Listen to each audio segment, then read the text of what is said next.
আসসালামু আলাইকুম ওরহমতুল্লাহি ওবরকাতুহ।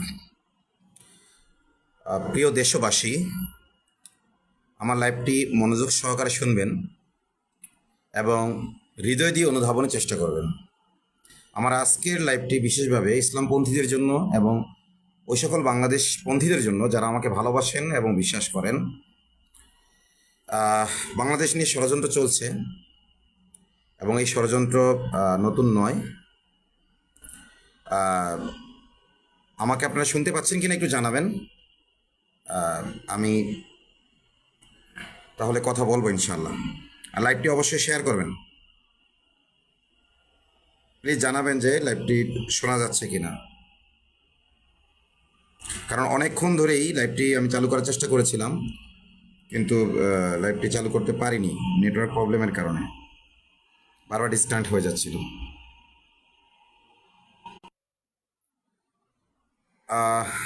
নেটওয়ার্ক খুবই দুর্বল। বারবারই হয়তো নেটওয়ার্কের প্রবলেমের কারণে লাইভ একটু ডিস্টার্ব হবে। আসলে এটা যদি আমি একটি ভিডিও বানিয়ে তারপর আপলোড করতে পারতাম তাহলে হয়তো ভালো হতো, কিন্তু প্রচুর ব্যস্ততার মধ্যে রয়েছি।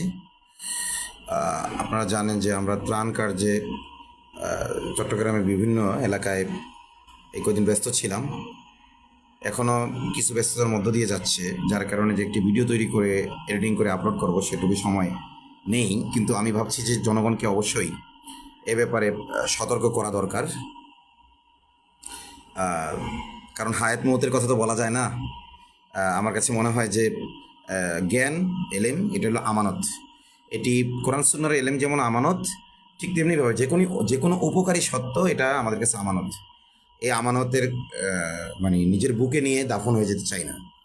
এজন্য লাইভে এসেছি এবং যারা কন্টেন্ট ক্রিয়েটর রয়েছেন তাদেরকে বলবো যে আমার এই ল্যাবটা পুরো ডাউনলোড করে আমি যে গুরুত্বপূর্ণ তথ্যগুলো দিব এরপরে মূল বক্তব্য ঠিক রেখে এটা আপনারা প্রচার করবেন ইনশাআল্লাহ। তো যাই হোক, আমি আগে আপনাদের একটু ভূমিকা বলি। আপনারা দেখে থাকবেন যে মানে কিছুদিন যাবৎ মানে আপনার বিভিন্ন হেফজোখানা, তারপরে বিভিন্ন নুরানি, বিভিন্ন মক্তবের বেশ কিছু টিকটক ভিডিও এবং খুবই লো ক্লাসের কিছু লোক, ছাপরি টাইপের কিছু পোলাপান, এগুলো টিকটকের ভিউ পাওয়ার জন্য এমন কিছু করে, মানে ব্যতিক্রম কিছু করে এবং বিতর্কিত কিছু করে। এই বিতর্কিত কিছু করার দ্বারা উদ্দেশ্য হলো তার টিকটক আইডির জন্য ভিউ পায় এবং মানুষ বারবার কমেন্ট করবে, ওইটাকে রিয়েক্ট করবে এবং এটা নিয়ে পোস্ট করবে, প্রতিবাদ করবে। এটাই মূলত তাদের উদ্দেশ্য এবং ভিউ কামানো। এই ভিউ ব্যবসায়ী কিন্তু নতুন কিছু না, এগুলো আগেও ছিল, এখনও আছে, আগামীতেও থাকবে। কিন্তু আপনারা দেখবেন এই ভিউ ব্যবসায়ীদের কিছু নোংরামি নিয়ে পুরোপুরি কওমি আলেমদের বিতর্কিত করার চেষ্টা করা হচ্ছে। এই ভিউ ব্যবসায়ীদেরকে দিয়ে আমাদের যে যুগ যুগ ধরে এই ভারতীয় মহাদেশে যে খেদমত করে যাচ্ছেন দেওবন্দি ওলামা একরাম, এই দেওবন্দি ওলামা একরামকে আপনার বিতর্কিত করার চেষ্টা করা হচ্ছে এবং যে বিচ্ছিন্ন ছোটোখাটো কিছু ভুল ত্রুটি, এবং এইগুলো একেবারেই যে মাদ্রাসাগুলোতে হয় না তা না, বরং এগুলো ঘটে শীর্ষস্থানীয় ওলামা একরাম এগুলোকে আপনারা কি করেন, সলভ করার চেষ্টা করেন, শাস্তির আওতায় আনেন। অনেক মাদ্রাসা থেকে অনেক শিক্ষককে বহিষ্কার করা হয়, অনেক ক্ষেত্র বিশেষে অনেক স্টাফদেরকে বহিষ্কার করা হয়। এগুলো কিন্তু একটা চলমান প্রক্রিয়া। হ্যাঁ, তবে আমাদের শীর্ষস্থানীয় মুরব্বীদের প্রতি আমরা আবেদন জানাবো যে আপনাদের আরও দায়িত্বশীল হওয়া উচিত এবং এগুলোকে কঠোর হস্তে দমন করা উচিত। কিন্তু আমি বলতে চাই যে 24 পরবর্তী সময়ে এগুলো মানে একটা বিশেষ শ্রেণী ব্যবহার করে আসছে ওলামায়ে দেওবন্দকে বিতর্কিত করার জন্য, কওমি আলেমদেরকে বিতর্কিত করার জন্য। এবং আরেক দিক দিয়ে আপনারা দেখবেন যে কওমি ঘরানা থেকে উঠে আসা যে সকল বিপ্লবী আলেমরা আছেন, কওমি ঘরানা থেকে উঠে আসা বিপ্লবী ওলামা একরাম, মানে ট্র্যাডিশনাল ওলামা একরাম কিন্তু তারা বিতর্কিত করছেই। আবার ট্র্যাডিশনাল ওলামা একরামের পাশাপাশি কওমির যে সকল সন্তানরা একটু বিপ্লবী হওয়ার চেষ্টা করছে তাদেরকে আবার জঙ্গি ট্যাগ দেওয়ার চেষ্টা করছে। এবং এগুলো একেবারে একটি পরিকল্পনার অংশ।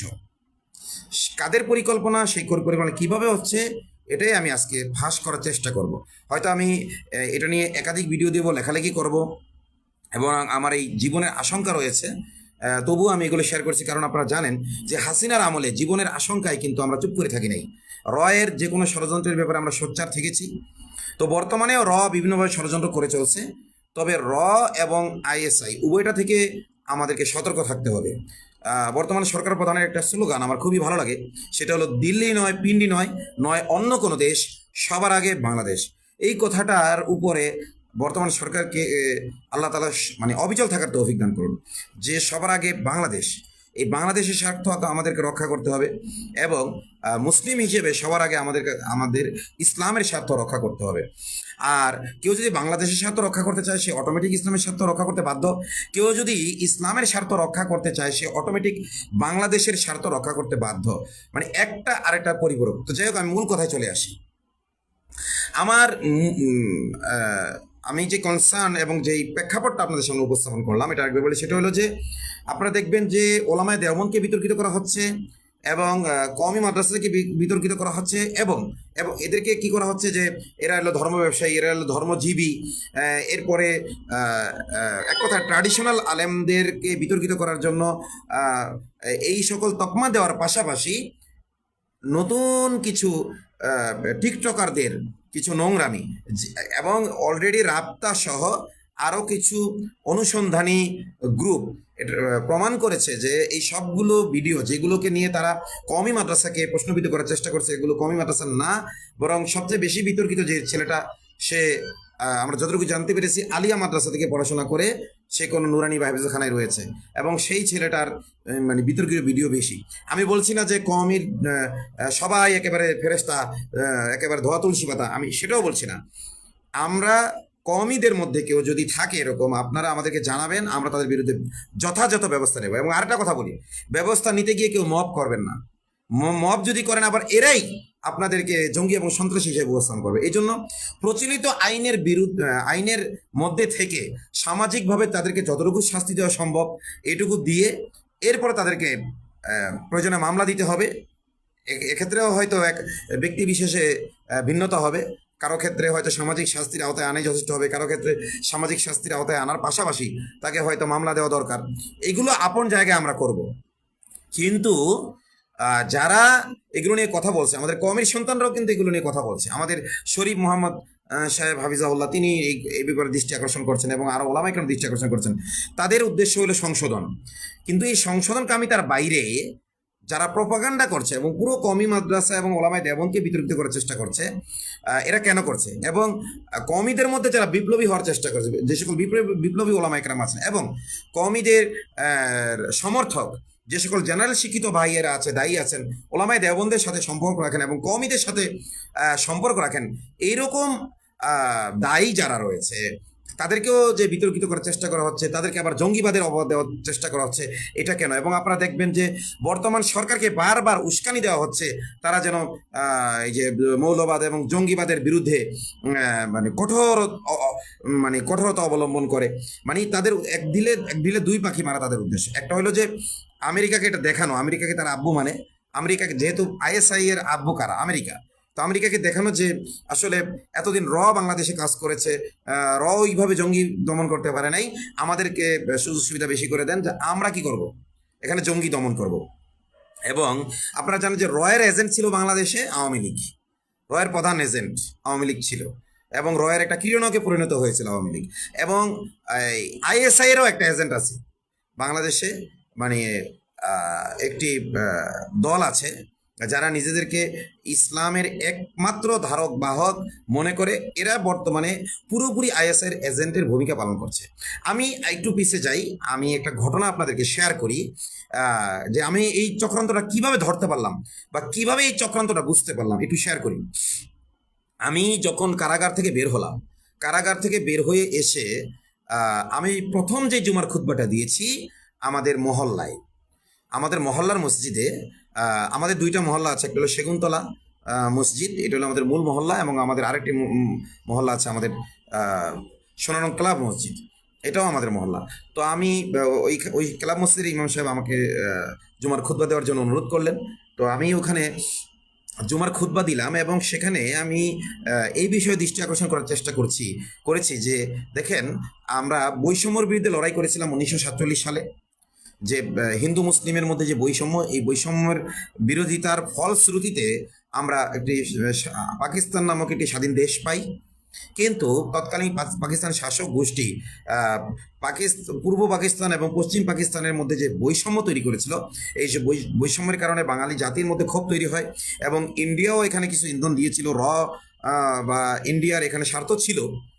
তো এই জন্য তারাও আমাদের এই মুক্তিযুদ্ধে সহযোগিতা করেছিল, কিন্তু মুক্তিযুদ্ধটা কিন্তু ছিল আমাদের নিজেদের মুক্তিযুদ্ধ, বাঙালির মুক্তিযুদ্ধ। কেন? কারণ হলো পাক হানাদার বাহিনী যে জুলুম করেছিল, তারা আমাদেরকে ইসলামের নামে বিভক্ত করলেও আমাদেরকে ইসলামী শাসন উপহার না দেওয়ার কারণে কিন্তু আমরা আবার বৈষম্যের শিকার হয়েছিলাম। তো 1971 হয়ে গেল এবং 1971-এর পরে যে ফ্যাসিস্ট মুজিব ক্ষমতা পেল, এই মুজিব এসেও কিন্তু সেই ইসলাম প্রতিষ্ঠা করে নাই, যার কারণে আবার বৈষম্য হইল। এরপরে আবার 24-এর যেই বৈষম্য বিরোধী আন্দোলন হলো। তো আসলে এই লড়াইগুলো ছিল কিন্তু বৈষম্যের বিরুদ্ধে লড়াই। এই জন্য 24 আর 71-কে আলাদা করে দেখার কিছু নাই, বরং 71-ও ছিল এক ধরনের বৈষম্য বিরোধী লড়াই, 24-ও একটা বৈষম্য বিরোধী লড়াই। হ্যাঁ, 71-এর ফলাফল আমরা পুরোপুরি ঘরে তুলতে পারি নাই। রামপন্থীরা এই 71-কে হাইজ্যাক করেছিল এবং বয়ান দাঁড় করিয়েছিল যে 71টা হলো পুরোপুরি যেন ইসলামের বিরুদ্ধে একটা লড়াই ছিল, এবং এটা করার সুযোগ পেয়েছিল ওই ইসলামিক দলটির কারণে। তারা নিরঙ্কুশভাবে পাক হানাদার বাহিনীর স্বেচ্ছাসেবী হয়েছিল। রাজাকার শব্দটির অর্থ হলো স্বেচ্ছাসেবা করা, স্বেচ্ছাসেবী। তো এরা নিরঙ্কুশভাবে কিন্তু কি করেছে, মানে পাক হানাদার বাহিনীকে সমর্থন করেছে। হ্যাঁ, এরা রাজনৈতিকভাবে যদি এটা মনে করে থাকে যে ভারত আমাদের মধ্যে বিভক্তি করতে চাইছে, এতে মুসলিমরা দুর্বল হয়ে যাবে, এই নিয়তটা একদম সৎ নিয়ত, এটা ঠিক আছে। কিন্তু এটা তাদের বোঝা উচিত ছিল যে এত দূরে দুইটা ভূখণ্ড, আসলে এরা চিরস্থায়ীভাবে এক থাকতে পারবে না। মাঝখানে একটি হিন্দু রাষ্ট্র এবং দুই পাশে দুই রাষ্ট্র, এবং শাসক বর্গের মধ্যেও সদিচ্ছা নেই, তারাও বৈষম্য করে চলেছে। সুতরাং এই মানে পাকিস্তান অখণ্ড আসলে থাকতে পারবে না, থাকা সম্ভব না। এটা আসলে তাদের রাজনৈতিক ভুল ছিল, তবে তাদের নিয়ত ভালো ছিল। যাই হোক, কিন্তু পরবর্তীতে যে পাক হানাদার বাহিনীর সীমাহীন যে জুলুম চালিয়েছিল, ওই সময় তাদের ভূমিকাটা ছিল প্রশ্নবিদ্ধ। পাক হানাদার বাহিনীর সীমাহীন জুলুমের বিরুদ্ধে তারা কিন্তু কথা বলে নাই, বা তাদের সুস্পষ্ট অবস্থান ছিল না, যার কারণে এই ইন্ডিয়া দেখিয়েছে যে এই মুসলিমরা ছিল পাকিস্তানের পক্ষে, আর ইন্ডিয়া ছিল বাংলাদেশের পক্ষে। তো এইভাবে একটি বাইনারি তৈরি করতে পেরেছিল ওই ইসলামিক দলটির কারণে, তাদের রাজনৈতিক ভুলের কারণে। তাদের ওই 71-এর মুক্তিযুদ্ধ চলাকালীনই তাদের যে রাজনৈতিক ভুল ছিল, ওইটা থেকে যদি তারা তওবা করে মুক্তিযোদ্ধাদের সাথে একাত্মতা ঘোষণা করত, তাহলে কিন্তু আজকে এই বাইনারি এই বিভাজন ইন্ডিয়া এবং এটা তৈরি করতে পারতো না। তো তাদের রাজনৈতিক ভুলের কারণে কিন্তু আমরা এই যে স্বাধীনতা বিরোধী তকমা, ইসলামপন্থী মানেই হলো স্বাধীনতা বিরোধী, এই তকমাটা কিন্তু তাদের ওই ভুলের কারণে আমরা এখনো ভোগ করে চলছি, এখনো সাফার করে চলছি। যাই হোক, তো তাদের উচিত অকপটে সেই তাদের রাজনৈতিক ভুল তো স্বীকার হইতেই পারে, এটা তো কোরআন হাদিস না যে এখানে কোনো ভুল থাকবে না। সেটা তারা স্বীকার করবে কি করবে না, বা কখনো স্বীকার করে কখনো অস্বীকার করে, সেটা তাদের নিজস্ব রাজনীতি, ওইটার ব্যাপারে আমাদের কথা নেই। কিন্তু আমি যেটা বলতে চাচ্ছি যে ওই সময় যারা পাকিস্তানের স্বেচ্ছাসেবী ছিল, আজও তারা পাকিস্তানের স্বেচ্ছাসেবা করে যাচ্ছে, ISI এর স্বেচ্ছাসেবা করে যাচ্ছে। আওয়ামী লীগ যেমন রয়ের স্বেচ্ছাসেবা করে গিয়েছিল, ভারতের দালালি করেছিল, ভারতের রাজাকার ছিল, এরাও পাকিস্তানের স্বেচ্ছাসেবা করে চলছে। এবং পাকিস্তানের স্বেচ্ছাসেবক হিসেবেই আমরা যারা দেশপ্রেমিক ওলামা একরাম আছি, দেশপ্রেমিক বিপ্লবী ওলামা একরাম, যারা আমরা চাই যে বাংলাদেশ যদি বৈষম্য মুক্ত হতে হয়, তাহলে শরিয়া শাসন ছাড়া আর কোনো উপায় নেই। হ্যাঁ, এখন এই শরিয়া শাসনের প্রতিষ্ঠার প্রক্রিয়ার ব্যাপারটা আমি আসতেছি, এই ব্যাপারে আমরা কথা বলবো। তো যাই হোক, এই ISI বাংলাদেশপন্থীদেরকে, একনিষ্ঠ যারা ইসলামপন্থী প্লাস বাংলাদেশপন্থী, তাদেরকে কেন বিতর্কিত করতে চাচ্ছে, এটার একটা এক্সাম্পল আমি দিতে গিয়ে কথা একটু লম্বা হয়ে গেল। তো আমি এবার জেল থেকে এসে প্রথম যে জুমার খুতবাটা আমি আমাদের মসজিদে দিলাম, ওইখানে এত লম্বা বলার সুযোগ পাইনি, সময় খুব সংক্ষিপ্ত ছিল। সেখানে শুধু এইটুকু কথা বলেছি যে 71 ছিল বৈষম্য বিরোধী যুদ্ধ, 24 ছিল বৈষম্য বিরোধী অভ্যুত্থান, বা কেউ বিপ্লব বলে, যদিও এটা বিপ্লব হয় নাই, বৈষম্যের বিরুদ্ধে একটা অভ্যুত্থান হয়েছে, গণ অভ্যুত্থান। তো আসলে আমাদের যদি কি করতে হয়, মানে প্রকৃতভাবেই বৈষম্য মুক্ত হতে হয়, তাহলে কালিমার দিকে ফিরে আসতে হবে। তাআলাউ ইলা কালিমাতিন সাওয়াইন বাইনানা ওয়া বাইনাকুম আল্লা না'বুদা ইল্লাল্লাহ, যে আসো এক এমন কালিমার প্ল্যাটফর্মে, যে কালিমা তোমাদের মাঝে আমাদের মাঝে বরাবর, যে আল্লাহ ছাড়া আর কারো দাসত্ব আমরা করবো না, ওয়ালা ইয়াত্তাখিযা বা'দুনা বা'দান আরবাবা, এবং আল্লাহ ছাড়া একে অপরকে আমরা রব বলে স্বীকার করবো না। যে আল্লাহ এখানে বলছে সাওয়াইন বাইনানা ওয়া বাইনাকুম, বৈষম্যহীন এক কালিমার প্ল্যাটফর্মে আসো। এবং এটা কিন্তু আমি ইউনুসের সময়ও বলেছিলাম, যদি দেশটাকে আমরা বৈষম্যহীন করতে চাই, তাহলে কালিমাকেই রাষ্ট্র পরিচালনার মূল ভিত্তি হিসেবে গ্রহণ করতে হবে। তো আমি জাস্ট সিম্পল এই বয়ানটা করেছিলাম যে 71 প্রজন্ম এবং 24 প্রজন্মের মধ্যে যে একটা ক্লাস হচ্ছে, একটা বিভাজন হচ্ছে, একটা দ্বন্দ্ব হচ্ছে, এই দ্বন্দ্বের কোনো প্রয়োজন নেই। আসুন আমরা 71 প্রজন্ম এবং 24 প্রজন্ম মিলে আমরা নতুন একটি অভ্যুত্থান করব, বা নতুন একটি বিপ্লব করব, বা নতুন যাই কিছু করি না কেন, সেটা যেন ইসলামের পক্ষে হয়। এবং আমি জনগণকে বলেছিলাম যে ইসলামের আদর্শে আমাদেরকে কি হতে হবে, উজ্জীবিত হইতে হবে। এবং এটা শুধু আমাদের বুঝলে হবে না, সরকার প্রধান থেকে নিয়ে নাগরিক সমাজের প্রত্যেকটা শ্রেণীর এটা বুঝতে হবে। এবং এটা তাড়াহুড়ার কিছু নেই, আমি না পারলে আমার সন্তান করবে, সে না পারলে তার সন্তান করবে, কিন্তু শরিয়া শাসন ছাড়া বিকল্প নাই, শরিয়া শাসন ছাড়া বৈষম্য মুক্ত হওয়ার কোনো বিকল্প নাই, এই বক্তব্য আমি দিয়েছিলাম। তো এই বক্তব্য দেওয়ার পরে আইএসআই এর এক এজেন্ট, ওই সময় আমি জানতাম না যে সে এজেন্ট, কিন্তু পরবর্তীতে সে কেন আমার কাছে আসলো, এবং পরবর্তীতে তার যে অ্যাক্টিভিটিগুলো, এবং আমি যথাসম্ভব তার ব্যাপারে গবেষণা করার চেষ্টা করেছি। তো আমি একেবারেই শতভাগ এই সিদ্ধান্তে উপনীত হয়েছি সে ছিল আইএসআই এর এজেন্ট। কিন্তু আমি আবার বলছি, ওই সময় আমি জানতাম না যে সে এজেন্ট। তো যাই হোক, সে একজন সাংবাদিক, আমার কাছে আসলো, আমার থেকে অ্যাপয়েন্টমেন্ট চাইলো, আমার সাথে দেখা করবে, কথা বলবে, সরাসরি আমার বাড়িতে চলে আসছে। এসে আমাকে বলতেছে যে আপনি যে বক্তব্যটা দিলেন, মানে আমার বক্তব্যের সামান্য একটু অংশ সে কোট করেছে, যে আপনি 71কে কেন স্বীকার করলেন, আপনি কেন বললেন যে 71 ছিল বৈষম্যের বিরুদ্ধে লড়াই, 71 ছিল জালেমের বিরুদ্ধে মাজলুমের লড়াই, এটা কেন বললেন? এটা বলা যাবে না। কেন, কি বলতে হবে? বলতে হবে 71 ছিল ইন্ডিয়ান একটা প্রজেক্ট, এটা আমাদের নিজস্ব কিছু না, এটা পুরোপুরি ইন্ডিয়ার। ভারত তো এটাই দাবি করে যে এটা আমাদের। এটা কেন এই ভারত 71টা যে ভারতের, এই দাবি ভারত করতে পেরেছে বলেই কিন্তু বাংলাদেশে তারা বিভিন্নভাবে খোঁটা দেয়, বাংলাদেশকে বিভিন্ন চাপে ফেলে, যে আমরা তোমাদেরকে দেশ স্বাধীন করে দিয়েছি। আসলে না, এই দেশ, হ্যাঁ ভারত সহযোগিতা করেছে তার স্বার্থে, কিন্তু এই দেশ তো বীর বাঙালি স্বাধীন করেছে, কারণ তারা শোষিত ছিল। তো যাই হোক, আমি আমার কথায় আবার ফিরে আসি। তো এখন এই আইএসআই এর এই এজেন্ট, এই সাংবাদিক আমাকে এসে বোঝাচ্ছে যে আপনারা যে যে শরিয়ার কথা আপনারা বলবেন না। আমি কেন শরিয়ার কথা কেন বলবো না? শরিয়ার কথা বলবেন না, শরিয়ার কথা বললে এতে ভারতের লাভ হবে। কিভাবে ভারতের লাভ হবে? শরিয়ার কথা বললে ভারত বলবে যে বাংলাদেশ জঙ্গি রাষ্ট্র হয়ে গেছে, আমেরিকা বলবে বাংলাদেশ জঙ্গি রাষ্ট্র হয়ে গেছে। তো কি বলবো ভাই? বলতে আপনারা বলবেন যে মুসলিম জাতীয়তাবাদ, আপনারা মুসলিম জাতীয়তাবাদের কথা বলবেন, অর্থাৎ তার একটা মুসলিম লীগের ইতিহাস আমরা জানি যে কি হয়েছিল শেষ পর্যন্ত। হ্যাঁ, এটা ইতিহাস আমরা পড়ে দেখবেন। তো তারা একটা মুসলিম নেশন বা মুসলিম জাতীয়তাবাদী একটি রাষ্ট্রের একটা ধারণা আমাকে এসে দিল, যে এইভাবে আপনারা কথা বলেন, আপনারা শরিয়া চাইেন না, ঠিক আছে, এবং আপনাদের পাকিস্তানের পক্ষে কথা বলতে হবে, এবং মুক্তিযুদ্ধকে কোনোভাবেই স্বীকার করা যাবে না। তখন আমি বললাম যে ভাই, তুমি যেই বয়ান আমাদেরকে দিচ্ছ, এটা তো পুরো মানে আওয়ামী লীগ কি করেছে, মানে ভারত আওয়ামী লীগকে দিয়ে পুরোপুরি একদম মুক্তিযুদ্ধ হলো ইসলামের বিরুদ্ধে একটি লড়াই হিসেবে দেখিয়েছে, যেহেতু জামাত ছিল ওই সময় মুক্তিযুদ্ধের বিরুদ্ধে, এই কারণে তারা ইসলাম বিরোধী একটি লড়াই হিসেবে এটা দেখাতে সুযোগ পেয়েছে। এখন আবার তোমরা পুরোপুরি মুক্তিযুদ্ধকে অস্বীকার করার কথা বলছো।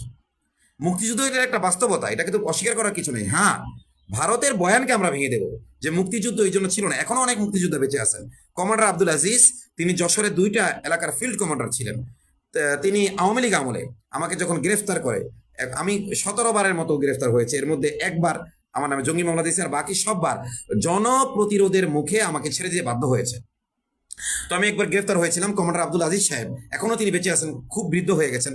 তিনি আমাকে নিজে বলেছেন যে ভাই, আমরা দেশ মানে থানায় এসে, যে আমরা এই জন্য দেশ স্বাধীন করি নাই যে ধর্মনিরপেক্ষতার ব্যাপারে কথা বলতে পারবে না আমাদের ইমামরা, এই পাশ্চাত্য মতবাদের বিরুদ্ধে কথা বলতে পারবে না আমাদের ইমামরা, এই জন্য না, আমরা দেশকে কোনো এই মতাদর্শিক কারণে আমরা দেশের বিরুদ্ধে লড়াই করি না। আমরা লড়াই করেছি বৈষম্যের বিরুদ্ধে, আমরা লড়াই করেছি জুলুমের বিরুদ্ধে, জুলুম এবং বৈষম্যের বিরুদ্ধে আমরা লড়াই করেছি। আমরা ওই শেখ মুজিব যে পরে এই যে গণতন্ত্র, সমাজতন্ত্র, ধর্মনিরপেক্ষতা, জাতীয়তাবাদ, এগুলো তো আমরা ওই সময় বুঝতাম না। বীর বাঙালি যে অস্ত্র ধরেছিল, এটা পাকিস্তান শাসক বর্গের, পাকিস্তানের যে নাপাক পাকিস্তানের যে নাপাক বাহিনী আছে, এই নাপাক বাহিনীর জুলুমের শিকার হয়ে কিন্তু কি মুক্তিযুদ্ধটা হয়েছিল। এবং ভারতও সহযোগিতা করেছিল ভারতের নিজস্ব স্বার্থে, সেটা ভিন্ন কথা। কিন্তু বাংলা মুক্তিযোদ্ধারা নিজস্ব রাজনীতি এখানে করেছিল। হ্যাঁ, এদের মধ্যে ভারতীয় এজেন্টও ছিল, এটা আমি অস্বীকার করছি না। এখন তারা আমাদেরকে বারবার বলতেছে যে এটা করতে। তখন আমি তাকে বললাম, ঠিক আছে, তুমি আমাকে বই দাও, তুমি আমাকে ইতিহাসের বই দাও, তুমি আমাকে সঠিক ইতিহাসটা জানার সুযোগ দাও। আমি যদি মনে করি যে তোমাদের এই দাবি সঠিক, যে মুক্তিযুদ্ধটা পুরোটাই ছিল ভারতের প্রজেক্ট, এতে বাংলাদেশিদের কোনো কন্ট্রিবিউশন ছিল না, বা বাংলাদেশিদের ইচ্ছায় এই যুদ্ধটা হয় নাই, বরং ভারত এই যুদ্ধটা চাপিয়ে দিয়েছিল, তোমরা এই ডকুমেন্টগুলো দাও, অকাট্য প্রমাণ দাও, তাহলে আমি বলবো। আমি তো হাসিনার আমলে হাসিনার বিরুদ্ধে কথা বলতে ভয় পাই নেই, ভারতের বিরুদ্ধে কথা বলতে ভয় পাই নেই। আমি আয়না করে গিয়েছি, এসেছি, জেলে গিয়েছি, এসেছি, আমি তো কই, আমি তো কখনো আমার ভয়েসকে করি নাই। তুমি আমাকে সঠিক তথ্য দাও তোমার মানে। এবং তখন সে বলল যে আসিফ আদনান, আহমেদ রফিক, এদের থেকে দূরে থাকতে হবে, এবং বিশেষ করে যারা দেওবন্দে পড়াশোনা করেছে তাদের থেকে দূরে থাকতে হবে। দেওবন্দে যারা পড়াশোনা করেছে এরা হলো ভারতের দালাল, দেওবন্দি আলেমরা। মানে এক কথায় বলতে, দেওবন্দের অবস্থান হলো ভারতে, সুতরাং দেওবন্দি আলেম মানে হইলো কি, মানে সে ভারতের দালাল, ভারতীয় রাজাকার, সুতরাং এদের থেকে দূরে থাকতে হবে, দেওবন্দি আলেমদের থেকে। তখন আমি বললাম, আরে দেওবন্দি আলেমদের থেকে তুই দূরে থাকতে বলিস, আমি নিজেই তো দেওবন্দে পড়াশোনা করেছি। মজার ব্যাপারে আমি নিজেই তো দেওবন্দে পড়াশোনা করেছি। আমি দেওবন্দের প্রাতিষ্ঠানিক ছাত্র ছিলাম না, সেখানে আমি অ্যাডমিশন নিতে পারিনি, কিন্তু আমি সেখানে ক্লাস করেছি। আমি শেখ মুফতি সাইদ আহমদ পালনপুরি সাহেবের সোহবতে ছিলাম, এবং ভারতের মুজাফফরনগর বাঙালি মাদ্রাসায় আমি ভর্তি হয়ে সেখানে মিশকাত পড়েছি। এরপরে দারুল উলুম জাকারিয়া দেওবন্দে পড়েছি, এবং ইন্ডিয়ার দারুল উলুম কালিকাপুরে আমি পড়েছি। তো ইন্ডিয়ার একাধিক মাদ্রাসায় আমি পড়েছি। এটা তাকে আমি বললাম যে তুমি যে বলতেছো যে আমি দেওবন্দীদের সাথে সম্পর্ক রাখবো না, আমি নিজে তো একজন দেওবন্দী, এবং দেওবন্দে তুমি বলতেছো না, দেওবন্দী আলেম তো পাকিস্তানেও আছে, দেওবন্দী আলেম পাকিস্তানেও আছে, তো ওই পাকিস্তানের সাথে সম্পর্ক রাখতে হবে, ভারতের দেওবন্দী আলেমদের সাথে সম্পর্ক রাখা যাবে না। এইভাবে আমাকে বললো। আর কার সাথে সম্পর্ক রাখা যাবে না? যে আসিফ আদনান, আহমদ রফিক, তারপরে যে হারুন ইজার, এনাদের সাথে সম্পর্ক রাখা যাবে না। এবং এটাও বলি যে সে আমাকে কেন এত মানে ক্লোজলি কেন পরামর্শ দিচ্ছিল, কারণ হলো 24 পরবর্তী সময়ে সে আমাদের বিভিন্ন নিউজ কভার করতো, করতো, মানে ওই সুযোগ নিয়ে আমাদের সাথে সুসম্পর্ক করে আমাকে সে প্রথমে ব্রেন ওয়াশ করতে এসেছিল। তখন আমি বললাম যে আসিফ আদনান সমস্যা তোমার কি করেছে? তো সে বলতেছে যে আসিফ আদনান রয়ের এজেন্ট, আসিফ আদনান ভারতের দালাল, এই এই টাইপের কথাবার্তা মানে সে আমাকে বলতে লাগলো। তো বললাম, প্রমাণ কি? তুমি প্রমাণ দাও। আসিফ আদনান কোন ভারতের এম্বাসিতে গিয়ে বৈঠক করেছে, কোথায় আসিফ আদনানের মানে আছে, তুমি প্রমাণগুলো দাও। আমি আবারও বলি, যখন তার সাথে আমি কথা বলতেছিলাম তখনও কিন্তু আমি জানতাম না যে সে আইএসআই এর এজেন্ট, যার কারণে আমি তার সাথে স্বাভাবিকভাবে কথা বলেছিলাম। ঠিক আছে, মানে একেবারে ফ্রেন্ডলি কথাবার্তা বলেছি, যে এটা হয়তো সে এরকম বুঝতেছে তাই বলতেছে, হয়তো সে কোনো প্রোপাগান্ডার শিকার। এই জন্য তাকে আমি ছোট ভাই হিসেবে বোঝানোর চেষ্টা করতেছিলাম যে না, আসিফ আদনান তো আসলে সে তার রাজনীতিটা করে, সে তার কথা বলে, সে মুসলিম বঙ্গের কথা বলে, সে বাংলাদেশ শরিয়ত শাসন চায়। তো বললে না, সে হলো রয়ের দালাল। তখন আমি বললাম, তোমার সাথে তার ভিন্ন মত থাকতে পারে, তুমি যেভাবে ভূ রাজনীতিকে দেখতেছো সে হয়তো অন্যভাবে দেখতেছে, রয়ের দালাল কিভাবে বলতেছে? এটা তো অকাট্য প্রমাণ ছাড়া। রয়ের দালাল বলা মানি তো একজন মানুষকে মানে একেবারে হিন্দুদের দালাল বলা মানে তো তাকে হিন্দু বলা, এবং তাকে তাকফির করার নামান্তর এটা। তো তুমি একজন মুসলমানকে তাকফির, অকারান্তরে তো তাকফির করতেছো। এইভাবে আমি তাকে যখন কথা বললাম, তখন সে বলতেছে যে সে যদি স্বেচ্ছায় রয়ের দালাল না হয়ে থাকে, অবচেতন মনে সে রয়ের দালাল। কেন কেন রে ভাই? সে শরিয়া শাসনের কথা বলে। হ্যাঁ বলে। তো আপনারা তো মানে এরপরে যে তার কথা সারমর্ম, হয়তো লাইফটা এমনি লম্বা হয়ে যাচ্ছে, লম্বা হয়ে যাবে, আমি আমি আমার ভাষায় তার কথা সারমর্মটা আপনাদের সাথে ব্যক্ত করি। সারমর্মটা হলো, সে আমাকে বোঝাইতে চাইলো যে আপনার এই হয়েছে, তো কথা সারমর্ম হইল, আমি খুব অল্প কথায় যদি বলি তার কথা সারমর্ম, যে আসিফ আদনানরা শরীয়তের কথা বলে, শেখ হারুন ইজার শরীয়তের কথা বলে, আহমদ রফিক শরীয়তের কথা বলে, আবার বলে আমরা বলি যে আমরা গ্লোবালি কিতাল ফি সাবিলিল্লাহকে মানে কি করি, আমাদের মানে নববী মানহাজ যেটা দাওয়াত, হিজরত, জিহাদ, যে গ্লোবালি আমরা কিতালকে সাপোর্ট করি, এবং বাংলাদেশের প্রেক্ষাপটে আমরা দাওয়াতকে সাজেস্ট করি, যে বাংলাদেশ জিহাদের ভূমি না, এই মুহূর্তে বাংলাদেশে যে মানে বর্তমানে যে ভূখণ্ড রয়েছে, যে জিহাদের জন্য যে শর্তগুলো প্রয়োজন, যে যুদ্ধ করার জন্য, যুদ্ধে সফল হওয়ার জন্য যেই শর্তগুলো প্রয়োজন, এগুলো আমি আমার একাধিক আলোচনায় করেছি, প্রয়োজনে সামনেও করব। তো এবং আমরা যদি বাংলাদেশে একটি শরিয়া রাষ্ট্রের জন্য লড়াই করি, বর্তমান সরকারের বিরুদ্ধে সবচেয়ে বেশি লাভবান হবে ইন্ডিয়া। ইন্ডিয়া বলবে দেশ মৌলবাদীতে ভরে গেছে, এবং আরও বিভিন্ন কারণ আছে, আরও বিভিন্ন কারণ আছে। এই জন্য আমরা মনে করি বাংলাদেশ মানে যখন মানে শরিয়া বা খেলাফত এই ভূখণ্ডে বাস্তবায়িত হবে, তখন শুধু বাংলাদেশে না, পুরো ভারতব্যাপী হবে। যেমন হিন্দুরা অখণ্ড ভারতের জন্য যখন লড়াইটা শুরু করবে, আমাদের বিশ্বাস ওই লড়াই অখণ্ড ভারত তো হবে, কিন্তু সেটা শরিয়া শাসিত অখণ্ড ভারত হবে ইনশাল্লাহ, আমরা এটা বিশ্বাস করি। কিন্তু সেই পরিস্থিতি আসার আগ পর্যন্ত আমরা দাওয়াত দেব বাংলাদেশে, এবং দাওয়াতের মধ্যে কোনো ধরনের কি থাকবে না, কোনো ধরনের মানে অস্পষ্টতা থাকবে না, সুস্পষ্ট দাওয়া। এরপরে যদি কখনো জিহাদের প্রয়োজন হয়, সেটা যখন প্রয়োজন হবে, যখন প্রেক্ষাপট হবে, তখন সেটা দেখা যাবে। তো আমরা শুধু এইটা ওলামায়ে দেওবন্দ, এটা আমাদের কোনো বিচ্ছিন্ন অবস্থান না। ওলামায়ে দেওবন্দের একেবারে বাংলাদেশ প্রতিষ্ঠিত হওয়ার পর থেকে এই অবস্থান, যে বাংলাদেশ হলো যা দাওয়াতের ভূমি। এখন আইএসআই এর মাথা ব্যথা যেটা, এই যে দাওয়াতের ভূমিতে যখন আমরা দাওয়াত দিই, শরীয়তের দাওয়াত দিই, আমরা বলি দাওয়াতের কথা, আমরা বলি হিজরতের কথা, আমরা বলি জিহাদের কথা। তো এখন আমরা আবার বলি যে বাংলাদেশ দাওয়াতের ভূমি, বাংলা এবং গ্লোবালি আমরা কিতাল ফি সাবিলিল্লাহকে সাপোর্ট করি। তো ওই আইএসআই এর এজেন্টের দাবি হইলো, সে যেটা বোঝাতে চেয়েছে আমাকে, তারপর থেকে আমি যেটা বুঝেছি যে আমাদের কথার দ্বারা লাভবান হচ্ছে টিডিপি, আমাদের কথার দ্বারা লাভবান হচ্ছে টিডিপি। কিভাবে? আমরা শরীয়তের কথা বলতেছি, আবার আমরা বলছি এটা দাওয়াতের ভূমি। তো অনেক মানুষ হয় না যার দাওয়াতের মেজাজ নেই, যার ঠান্ডা মেজাজ, বা যে ভূরাজনীতি বুঝে, সেও তো এখানে দাওয়াতি কাজ করবে। কিন্তু আমরা বারবার বলি বাংলাদেশে কোনোভাবেই বাংলাদেশকে অস্থিতিশীল করা যাবে না, কারণ বাংলাদেশে অস্থিতিশীল হইলেই এখানে ভারতের লাভ। ভারত বিশ্বকে দেখাতে পারবে যে বাংলাদেশে মৌলবাদী দিয়ে ভরে গেছে।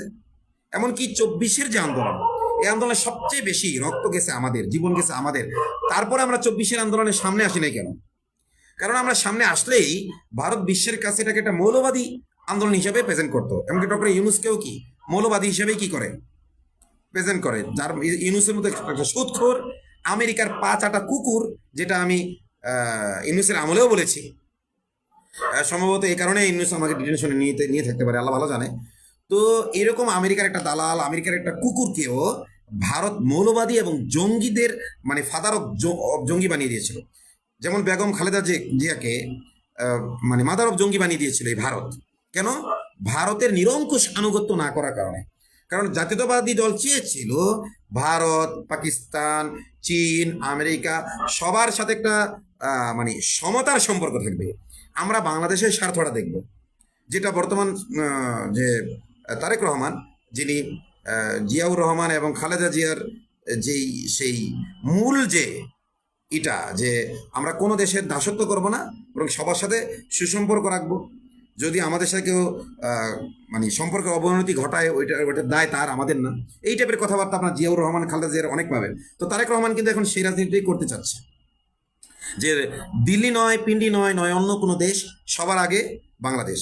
এখন দিল্লি নয়, তাইলে দিল্লি খেপবে, যখন বলবে পিন্ডি নয়, তখন পিন্ডিও খেপবে। তো আসলে বাংলাদেশ জাতীয়তাবাদী দল বিএনপি এরা আপনার ভারতের কাছেও আস্থাভাজন হইতে পারে নাই, এরা পাকিস্তানের কাছেও আস্থাভাজন হইতে পারে নাই। কারণ কি? এরা বাংলাদেশপন্থী। কিন্তু আওয়ামী লীগ ভারতের কাছে আস্থাভাজন হতে পেরেছে। আরেকটি দল যারা ইসলামের নামে রাজনীতি করে, তারা পাকিস্তানের কাছে আস্থাভাজন হতে পেরেছে, তারা আমেরিকার কাছে আস্থাভাজন হতে পেরেছে। আর আইএসআই এবং সিআইএ, আইএসআই কিন্তু সিআইএর মানে নাচের পুতুল। আমেরিকান গোয়েন্দা সংস্থা সিআইএ যা বলে, আইএসআই কিন্তু তাই করে।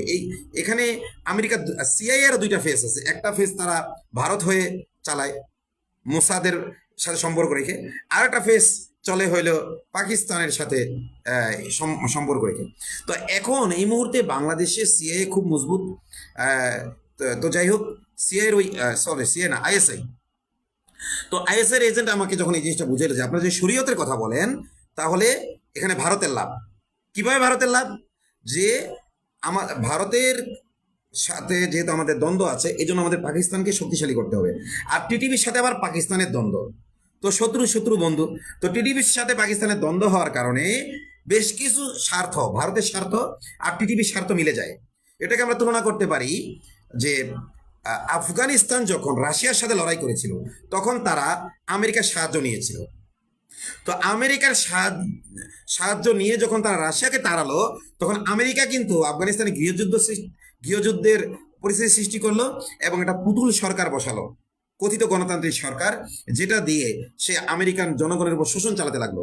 কিন্তু পরবর্তীতে তালেবানের যখন উত্থান হলো, তালেবান বুঝতে পারলো যে আমরা যদি কোনো দেশের সহযোগিতা নেই তার একটা লিমিট থাকতে হবে। তারা আবার আমেরিকার বিরুদ্ধে লড়াই শুরু করলো রাশিয়া এবং অন্যান্য দেশের সহযোগিতায়।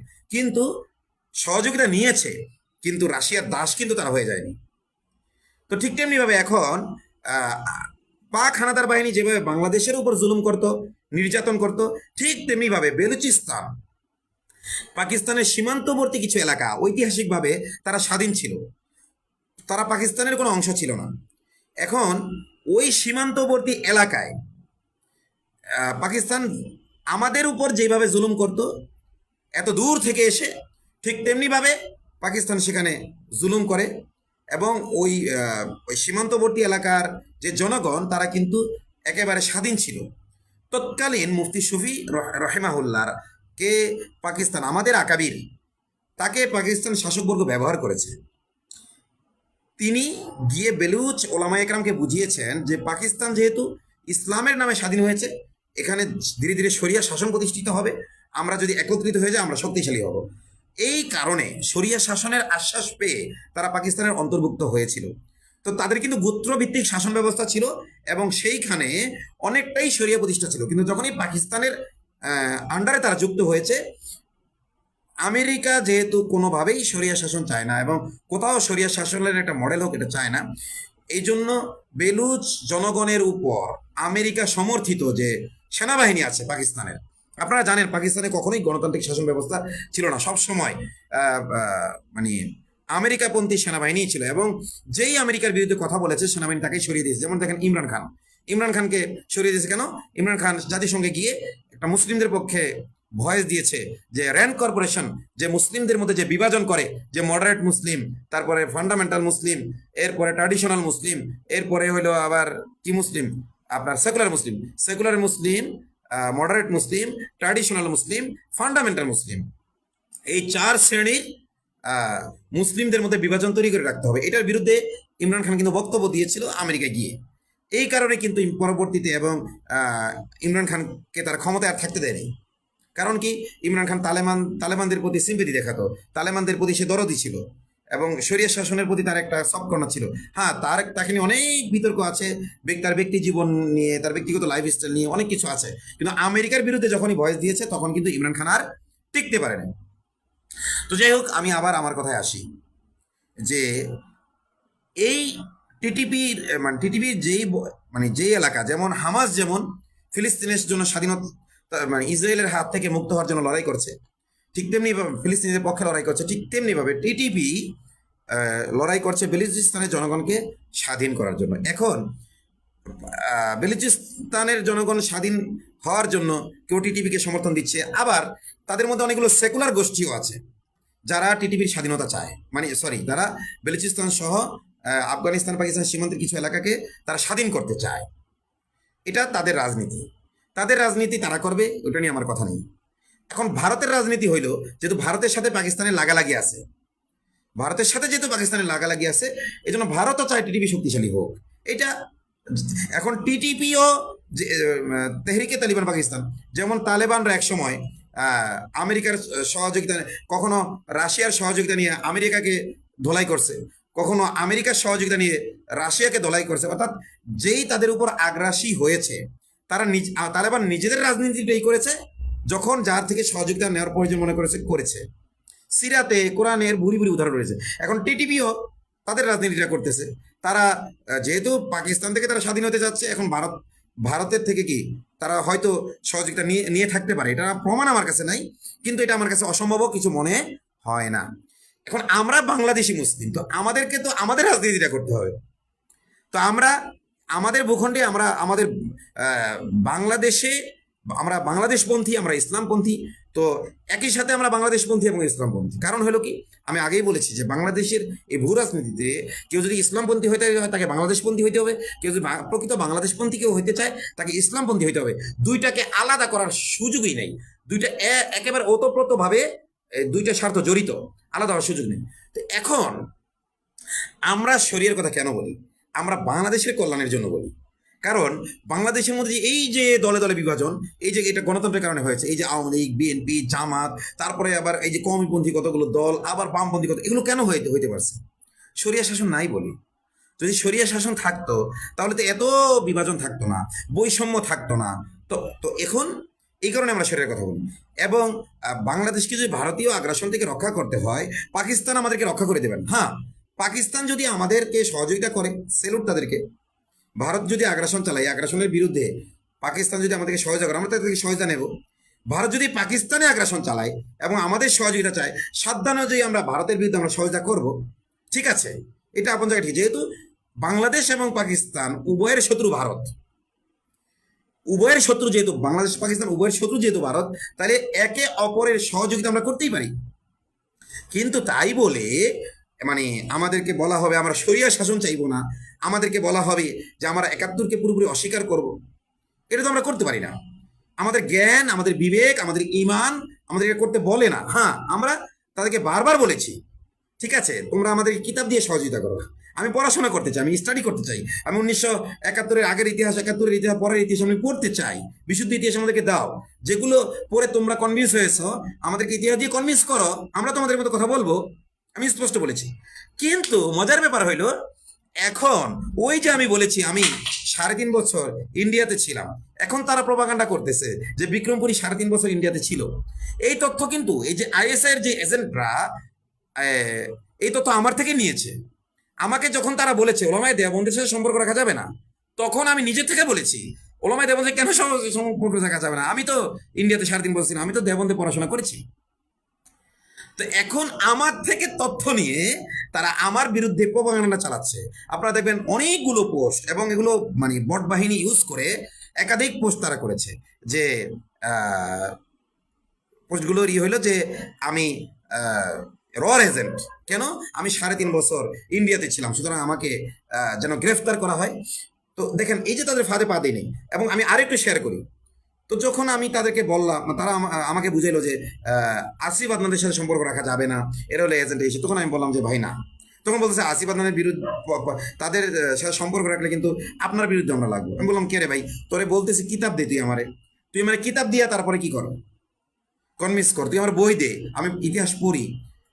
আমি তো মানে হাসিনার আমলেও আমার পরিবার আওয়ামী লীগ পরিবার ছিল, আমি চাইলে অনেক সুযোগ সুবিধা নিতে পারতাম। আমি পরিবারের বিরুদ্ধে বিদ্রোহ করেছিলাম, পরিবার থেকে বিতাড়িত হয়েছিলাম, তবুও এরপরে সমাজ থেকে বিতাড়িত হয়েছিলাম হাসিনার আমলে। আমি এরপরে আমি আমাদের ওলামায়ে দেওবন্দের মধ্যে অল্প কিছু মুসলিমের কিছু দালাল ছিল, সেই দালালদের বিরোধিতা করার কারণে আমি, এবং বিরোধিতা করতে গিয়ে অনেক অতিরঞ্জনও করে ফেলেছি, যার কারণে আমি নিজ ঘরানা কমিদের থেকে পর্যন্ত আমি বয়কটের শিকার হয়েছিলাম। তবুও তো আমি আমার সত্য বলা থামাই দিই নাই। তাহলে এখন তোমরা আমাকে কনভিন্স করো, আমাকে জ্ঞান দিয়ে কনভিন্স করো, অন্য কোনোভাবে তো আমাদের কনভিন্স করতে পারবে না। জ্ঞান দাও আমাদেরকে, তোমরা তো অনেক মেধাবী, তো মেধা সাপ্লাই দাও আমাদেরকে কিছু। মেধাবীদের মেধার আলোকে বই তোমরা আমাদেরকে কন্টেন্ট দাও, আমরা সেগুলো পড়াশোনা করি, বুঝি, তাহলে আমরা তোমাদের মতো হয়ে যাবো। সমস্যা কি? কোরআন দিয়ে, হাদিস দিয়ে এবং ইতিহাস দিয়ে আমাদেরকে কনভিন্স করো। তো আমি এই কথাগুলো বলেছি। তবে তখনও আমি জানতাম না যে সে এজেন্ট। তো এক পর্যায়ে সে আমাকে বলল যে আসিফ আদনানরা এজেন্ট হোক বা না হোক, আমরা তাকে এজেন্টই মনে করব, কারণ তাদের কারণে টিটিভি পেট্রোনাইজ হচ্ছে। কেন টিটিভি পেট্রোনাইজ কীভাবে হচ্ছে? তারা শরিয়ার কথা বলে, আর বলে যে বাংলাদেশ জিহাদের ভূমি না। তাহলে যাদের মাথা গরম, যারা জিহাদ করতে চায়, বাংলাদেশে জিহাদ করতে না পাইরা তারা টিটিভিতে যায়, এটা বললো সে। তো বললাম যে আসিফ আদনান কি সরাসরি কাউকে টিটিভিতে যেতে বলছে এমন কোনো প্রমাণ তোমার কাছে আছে? বলছে না, সরাসরি টিটিভিতে যেতে বলছে এরকম প্রমাণ নাই। কিন্তু আপনারা যেহেতু শরিয়ার কথা বলেন, এবং এই দেওবন্দি হুজুররা মাথা মোটারা এভাবে বলতেছে যে দেওবন্দি মাথা মোটারা আমাকে এভাবে বলতেছে, আমার এভাবে বলাও কষ্ট হচ্ছে আমার, যে আমার আলেমদের ব্যাপারে তার কথা নকল করাটাও, কারণ এখানে আবার আগে পিছেতে কেটে এটুকুই দিয়ে দেবে যে বিক্রমপুরী কি বলছে, আলেমদের মাথা মোটা বলছে। তো সে বলতেছে যে দেওবন্দিরা শরীয়ত শরীয়ত করে, শরীয়ত শরীয়ত করে এবং বলে যে এটা জিহাদের ভূমি না। তো জিহাদের ভূমি কোনটা? তাহলে অটোমেটিক মানুষ জিহাদের ভূমি খোঁজে এবং পাকিস্তান চলে যায়। ডাইরেক্ট আমাকে এই কথা বলো, অর্থাৎ আমরা শরীয়তের কথা বলি, টিটিভিও শরীয়তের কথা বলে, সুতরাং আমরা তাহলে টিটিভিতে পেট্রোনাইজ করি। এটা হলো তাদের বক্তব্য। এই কারণে কি করতে হবে? এই কারণে সে স্পষ্ট আমাকে বলছে যে আসিফ আদনানদের চেষ্টা হচ্ছে তারা যেন কনভিন্স হয়। যদি তারা কনভিন্স না হয় তাদেরকে বিতর্কিত করা হবে। তাদেরকে কোনোভাবে যদি বিতর্কিত করা না যায় তাহলে তাদেরকে শেষ করে দেওয়া হবে প্রয়োজনে, এবং এটা ইসলামের স্বার্থে করবে তারা, এটা ইসলামের স্বার্থে করবে। তো এই যেই ব্যক্তি আমার কাছে এসেছিল, আমার কাছে মনে হয় না যে সে পেইড এজেন্ট, আমার কাছে মনে হয় সে হলো বায়াসড।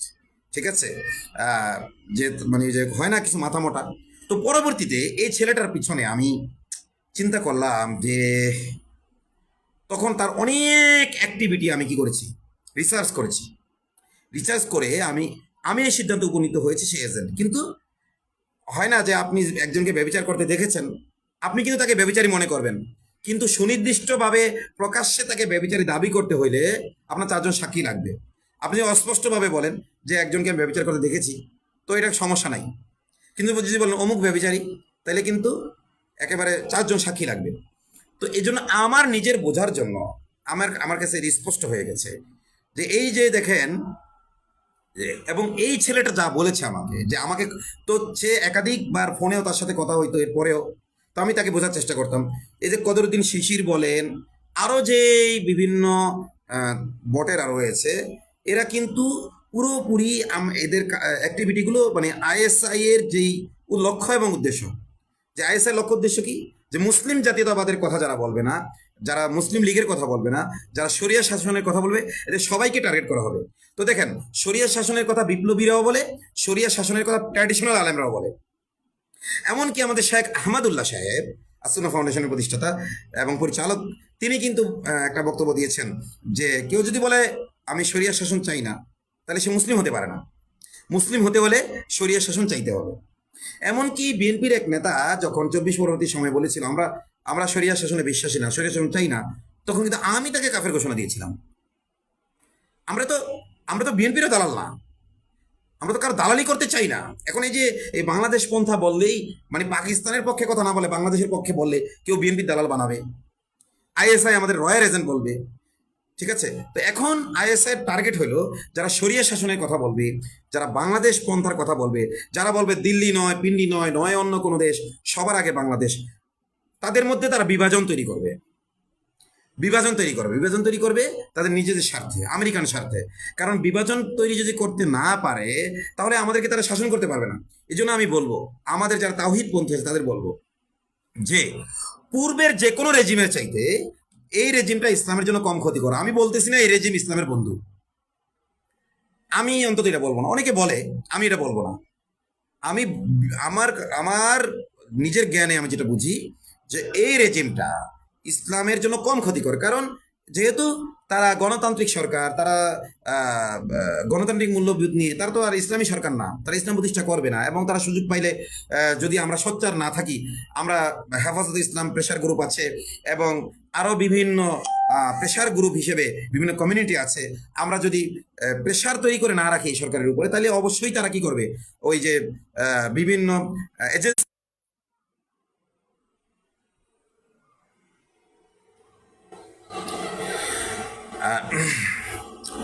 তো বিভিন্ন চাপে পড়ে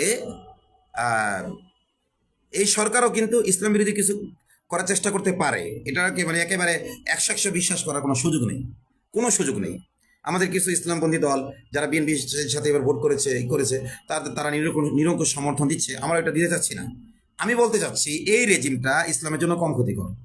যেহেতু এই রেজিমটা ইসলামের জন্য কম ক্ষতিকর এবং এই রেজিমের পতন হইলে সবচেয়ে বেশি ক্ষতিগ্রস্ত হবে তৌহিদপন্থীরা।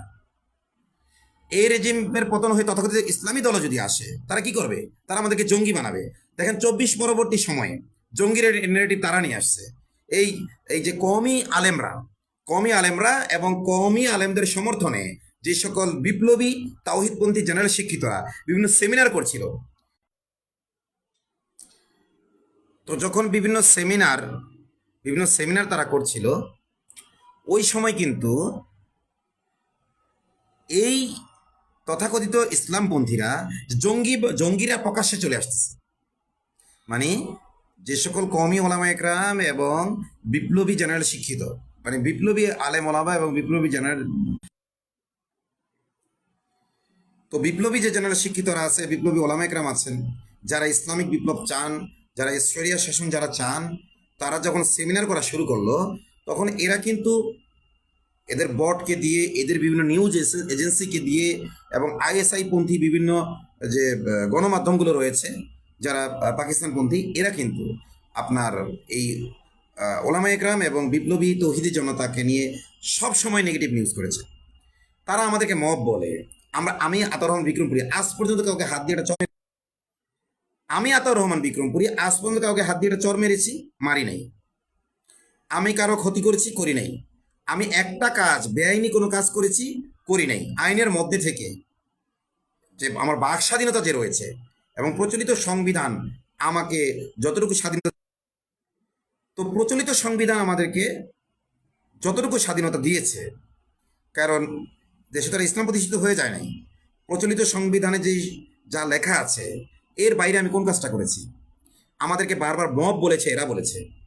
আমাদের কওমি সন্তানরা যখন তসলিমা নাসরিনের বই কেন বইমেলায় বিক্রি করতেছে, মাতাল ভব, ওই মাতাল ভব যখন সে নিজের ফেসবুকে নামও দিয়েছিল মাতাল ভব, এবং ফেসবুকে পোস্ট করেছে যে আমরা এই 24 পরবর্তী যে স্বাধীনতা, এই স্বাধীনতা পেয়ে আমরা তসলিমা নাসরিনের বই বিক্রি করতে পারতেছি, এবং সেটা ফেসবুকে পোস্ট করেছে উস্কানি দেওয়ার জন্য। এবং আমাদের মাদ্রাসার কিছু ছাত্র সেখানে গিয়েছে এবং যাওয়ার পরে যখন তারা কি করলো, সেখানে বিরোধিতা করলো, কেন আপনি বই বিক্রি, তারা কিন্তু কোনো আইন লঙ্ঘন করে নাই, তারা কিন্তু আক্রমণ করে নাই, তারা শুধু মুখে বলেছে, শুধু মুখে এই কথা বলেছে যে আপনি এটা কেন বিক্রি করতেছেন, আপনি তো, সে তো নিষিদ্ধ বাংলাদেশে, একজন নিষিদ্ধ লেখিকার বই আপনি কেন বিক্রি করবেন?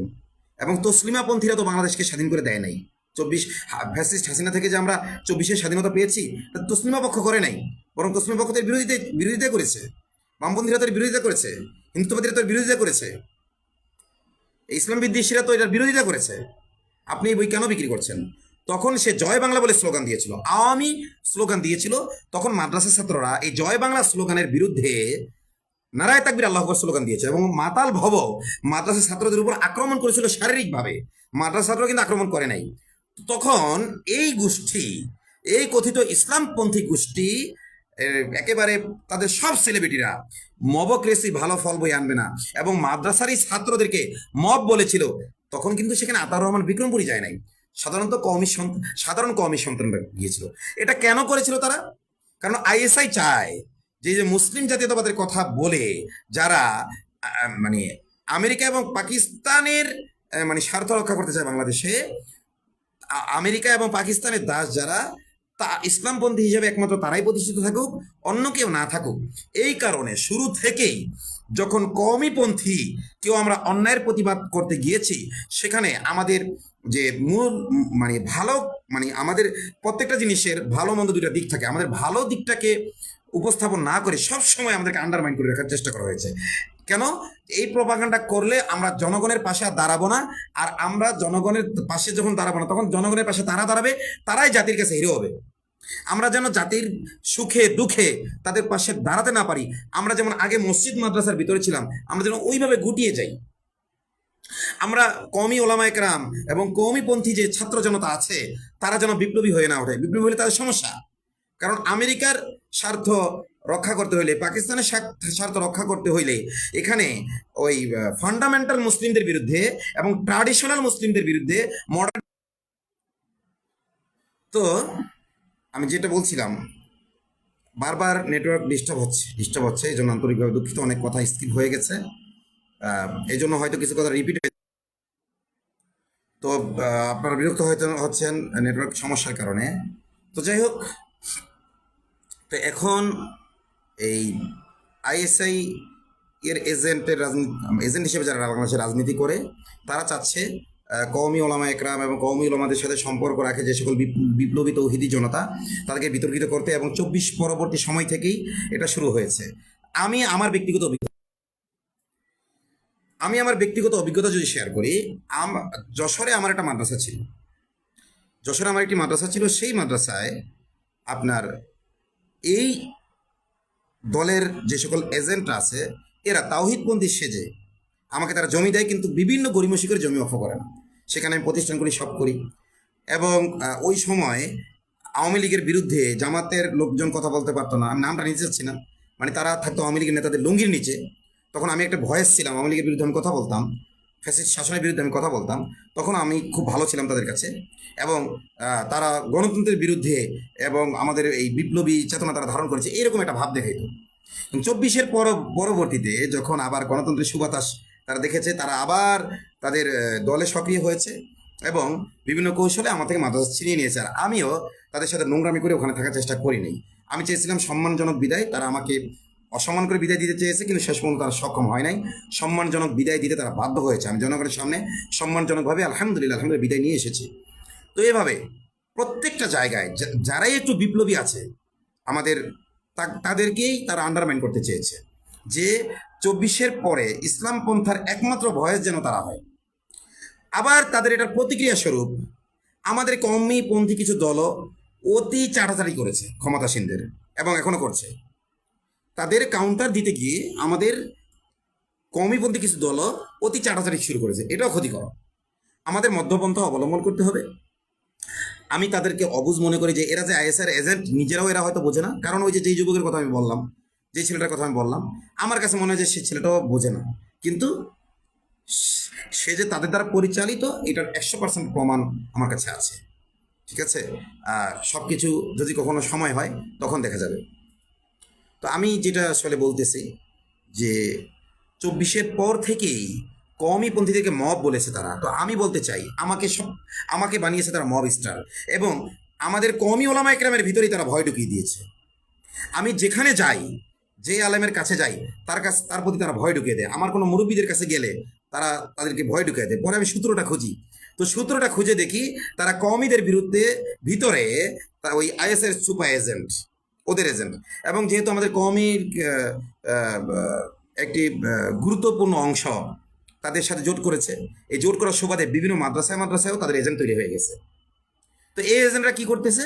আমাদের কওমিদের মধ্যে পারস্পরিক ডিভাইডেড সৃষ্টি করতেছে। আচ্ছা, আমাদের কওমিদের যে কি করেছে, মানে কওমিদের কিছু দল নিজেদের স্বার্থে বিএনপির সাথে গেছে। আমি যেহেতু গণতান্ত্রিক রাজনীতি করিনি, ওগুলো নিয়ে মাথা ঘামাই না, কিন্তু এখন একটু ঘামাতে হচ্ছে, একটু বলতে হচ্ছে। সেটা হলো বিএনপির সাথে যারা গেছে, ভালো কথা, বিএনপির সাথে গেছে। তোমরা কি বিএনপির সাথে যাও নাই?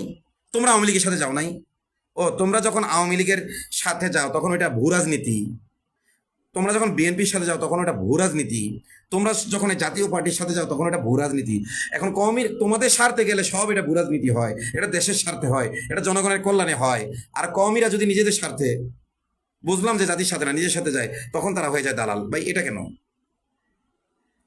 এটা কেন? বিগত 16-17 বছরে তোমরাও নির্যাতিত হয়েছ, আমরাও নির্যাতিত হয়েছি। আমি যে গতকাল বলেছি, গতকাল এই যে কওমি জননী যে ঘোষণা নিয়ে কথা বলেছি, সেখানে আমি স্পষ্ট বলেছি যে শুকরানা মাহফিলে কিছু তো দালাল ছিল যারা টাকার লোভে, অর্থের লোভে গেছে, কিন্তু আমাদের মুরব্বীদের একটা বড় অংশ গেছে তার জান নিয়ে তার ব্ল্যাকমেল করেছে আওয়ামী লীগ। তার নিরাপত্তাহীনতায় তিনি ভুগছিলেন। কারো সন্তানকে জিম্মি করা হয়েছে, কারো মানিজ্জত নিয়ে ব্ল্যাকমেল করা হয়েছে, তা কারো ব্যক্তিগত দুর্বলতা দিয়ে গোয়েন্দা সংস্থা ব্ল্যাকমেল করছে। কারণ কেউ তো ফেরেশতা না। বিভিন্ন জনকে বিভিন্নভাবে ব্ল্যাকমেল করে শুকরানা মাহফিল করিয়েছে, এটা সত্য। এবং কিছু দালালও ছিল। কওমি জন্য ঘোষণা দিয়েছে।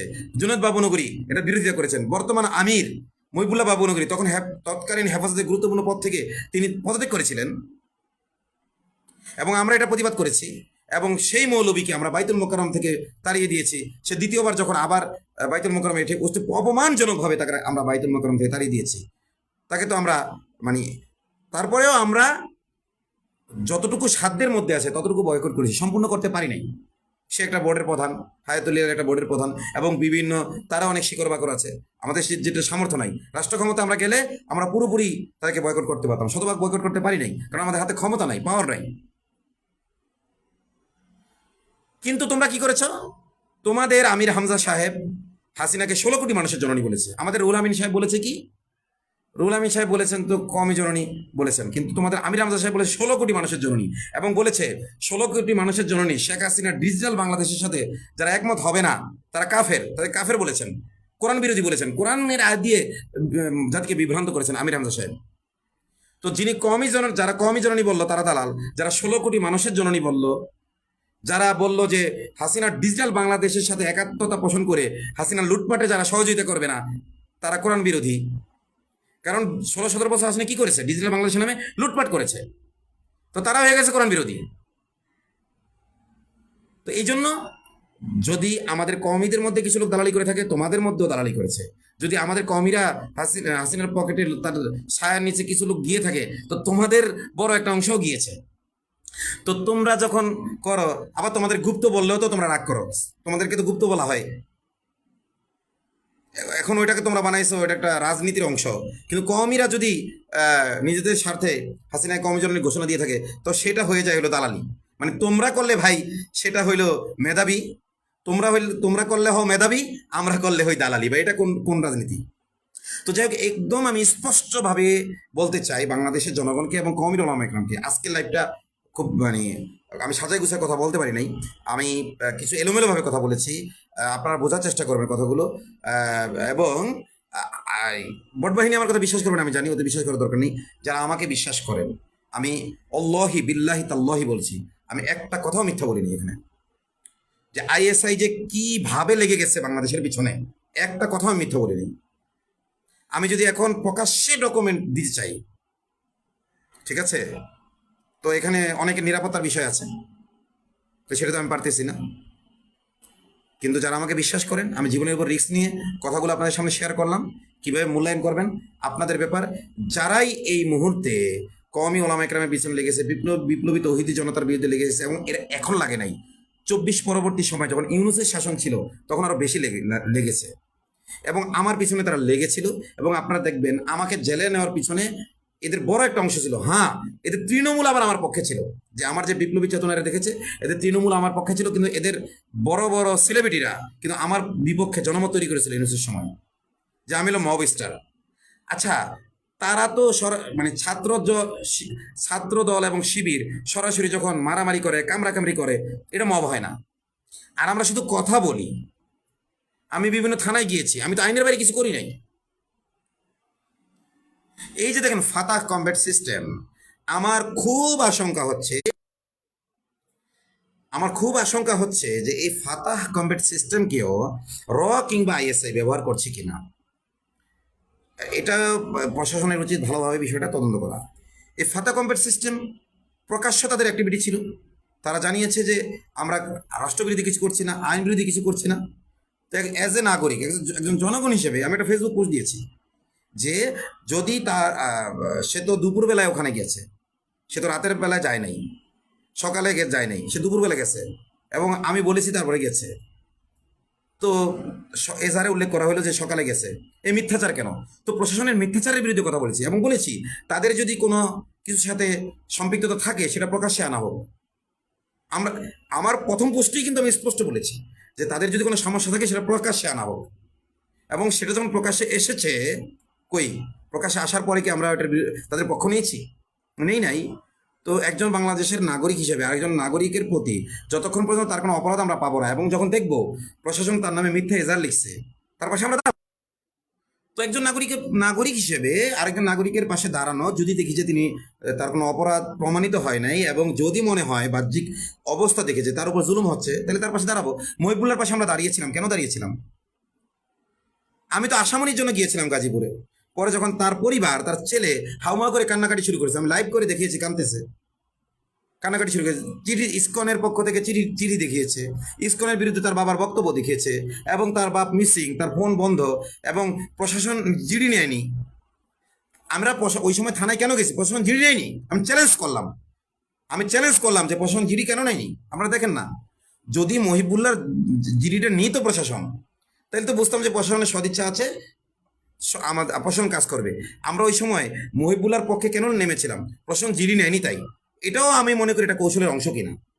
যে এইভাবে তাকে ইসকন হিসেবে দেখানো হবে এবং ইসকন তাকে গুম করেছে হিসেবে প্রথমে প্রচার হবে, বিক্রমপুরী তার সহযোগিতায় এগিয়ে আসবে এবং থানা জিডি আমরা নেব না, আমরা জিডি নেব না, পরবর্তীতে মহিবুল্লাহকে পঞ্চগড় থেকে উদ্ধার করবে। আরে মহিবুল্লাহকে তো পঞ্চগড় থেকে প্রশাসনে উদ্ধার করছে। আমি আমি পঞ্চগড়ে গিয়েছি, কিন্তু আমি যাওয়ার আগেই তো প্রশাসন তাকে মানে স্থানীয় জনগণ তাকে হাসপাতালে আনছে এবং আমাদের আগে সেখানে প্রশাসন পৌঁছে গেছে, প্রশাসন তাকে উদ্ধার করে আনছে। তো এখন আমার ওইটা আশঙ্কা হয় যে এরকম কিছু কাজ তারা করবে যে মানুষকে বাহ্যিকভাবে দেখা যাবে যে ভিকটিম, যেমন মহিবুল্লাহকে আমরা ভিকটিম হিসেবেই তো গিয়েছিলাম। এবং 60 বছর প্লাস একজন মানুষ উলঙ্গ হয়ে শুয়ে থাকা জঙ্গলের মধ্যে, এটা কি মাথায় ধরে? আচ্ছা যদি তাই হয়, তাহলে আমি যতটুকু জানি যে এখনো নাকি সে ইমামতিতে বহাল আছে। তাহলে যদি সে নাটক করে থাকে, সেই ইমামতি কিভাবে বহাল থাকে? বা বাংলাদেশের প্রশাসন তাকে গ্রেফতার করলো না কেন? মহিবুল্লাহ যদি নাটক করে থাকে এবং একটি সংখ্যালঘুদের একটি সংগঠন ইসকন তার বিরুদ্ধে মহিবুল্লাহ যদি অপবাদ দিয়ে থাকে, তাহলে দেশে অস্থিতিশীলতা করার কারণে মহিবুল্লাহকে কেন ধরা হচ্ছে না? আমরা তো নাগরিক হিসেবে আরেকজন নাগরিক বিপদে পড়েছে, প্রশাসন জিডি নিচ্ছে না, প্রশাসন জিডি নেয়নি বলে গিয়েছি।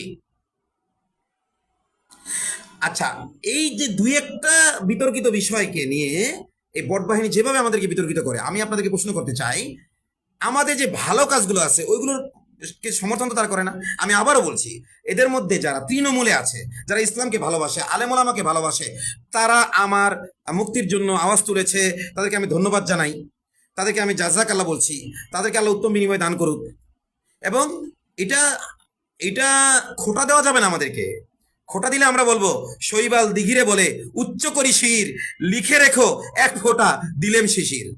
বিগত 16-17 বছরে জামাতের নেতাদের যখন ফাঁসি দেওয়া হচ্ছিল তখন আমরা কথা বলেছি, অনেক জামাতের আলেমদেরকে দেখেছি একেবারে আওয়ামী লীগের লুঙ্গির তলে ছিল, তারা কথা বলে নাই, আমরা বলেছি কথা। এবং আমাকে যখন আয়না ঘরে নেওয়া হয়েছে, আমাকে আমাকে যেদিন ভালো মন্দ খাবার দিল, মুজিব বর্ষ যেদিন শুরু হলো সেদিন আমাকে ভালো খাবার দিয়েছে। তো আমি ভাবছিলাম যে আমাকে হয়তো ক্রস ফায়ারে দেওয়া হবে, যেহেতু আমাকে আজকে ভালো খাওয়াইছে। তো আমি জানতাম না ওই দিন আয়না ঘরে, যেটা মুজিব বর্ষ আজকে, ওই দিন আপনার খুব একটা কি ছিল মানে দিন রাত তো বোঝা যাইতো না, যেহেতু আজান শুনতে পারতাম না। তারপরে বাইরের কোনো বাতাস ভিতরে যেত না, ভিতরের বাতাস বাইরে যেত না, ওই বাতাস ভিতর বাহির করার জন্য আলাদা মেশিন ছিল। তো আয়না ঘরে থাকা অবস্থায় দিন তারিখ আমরা জানতাম না, তো আমি বুঝতে পারি না যে ওটা মুজিব বর্ষের, আজকে মুজিব বর্ষ, এই কারণে ভালো খাবার দেওয়া হচ্ছে, আমি জানতাম না। তো আয়না ঘরে যখন আমাকে ভালো খাবার দেওয়া হইলো, তো আমি ভাবছি আমাকে ক্রস ফায়ার দেবে কিনা, মানে এটা ভাবছি আমাকে ক্রস ফায়ার দেবে কিনা, কারণ আমি জানি যে ভালো খাবার দিয়ে ওরা হত্যা করে। তো এই জন্য আমি জিজ্ঞেস করলাম যে আমাকে কি ভালো খাবার কেন দেওয়া হচ্ছে? তখন আমাকে বলতেছে, হ্যাঁ আপনি যেটা বলছেন ওইটাই, আপনার শেষ ইচ্ছা থাকলে বলেন, আপনাকে নিয়ে যাওয়া হবে, আপনার শেষ ইচ্ছা বলেন। তখন আমি বলি নাই যে আমার বাবা আমার সাথে দেখা করতে চাই, আমি আমার সন্তানদের সাথে দেখা করতে চাই। আমি স্পষ্ট বলেছিলাম আমি মুফতি জসিমউদ্দিন রহমানী, আল্লামা দেলাওয়ার হোসেন সাইদি, তখন সাইদি সাহেব বেঁচে ছিলেন, সহ যত কোরআনের পাখিরা আছে তাদের সাথে আমাদের যত দ্বিমত থাকুক, শুধু কোরআনের কথা বলার কারণে যারা বহুদিন ধরে কারাগারে আছেন, তারা চোখের গুণা থেকে মুক্ত আছেন, তারা আল্লাহর ইবাদত বন্দী করছেন এবং তারা কোরআনের কারণে মজলুম হয়েছেন, আমি তাদের সাথে একটু কোলাকুলি করতে চাই। আমি সাইদি সাহেবের সাথে কোলাকুলি করতে চেয়েছিলাম আয়না ঘরে থেকে, আমি সেই আতাউর রহমান বিক্রমপুরী। তো সাইদি সাহেবের দোষ ত্রুটি আমরা জানতাম না তা না, তার দোষ ত্রুটি আমরা জানতাম। সে যে মেশিন চলবে বলেছিল বামপন্থীরা, এই যে তার যে মেশিন চলবে যে ভিডিও, আমরা তো আজ পর্যন্ত শেয়ার দিছি, বামপন্থীরা তো এগুলো দিয়েছে। আজকে যদি আমাদের মহিবুল্লাহ বাবুনগরীর এরকম কোন ভিডিও মানে অডিও ভাইরাল হইতো মেশিন চলবে, তোমরা কি করতা? আজকে যদি কোনো কওমির শীর্ষ মুরব্বীর ওই মেশিন চলবে মার্কা ভিডিও থাকতো, তোমরা কি করতা? বলো কি করতা? এই যে মামুনুল হক সাহেব এখন জোটে আছে, মামুনুল হক সাহেব জোট থেকে বের হয়ে গেলে তোমরা কি করবা? আমরা এগুলো বুঝি না।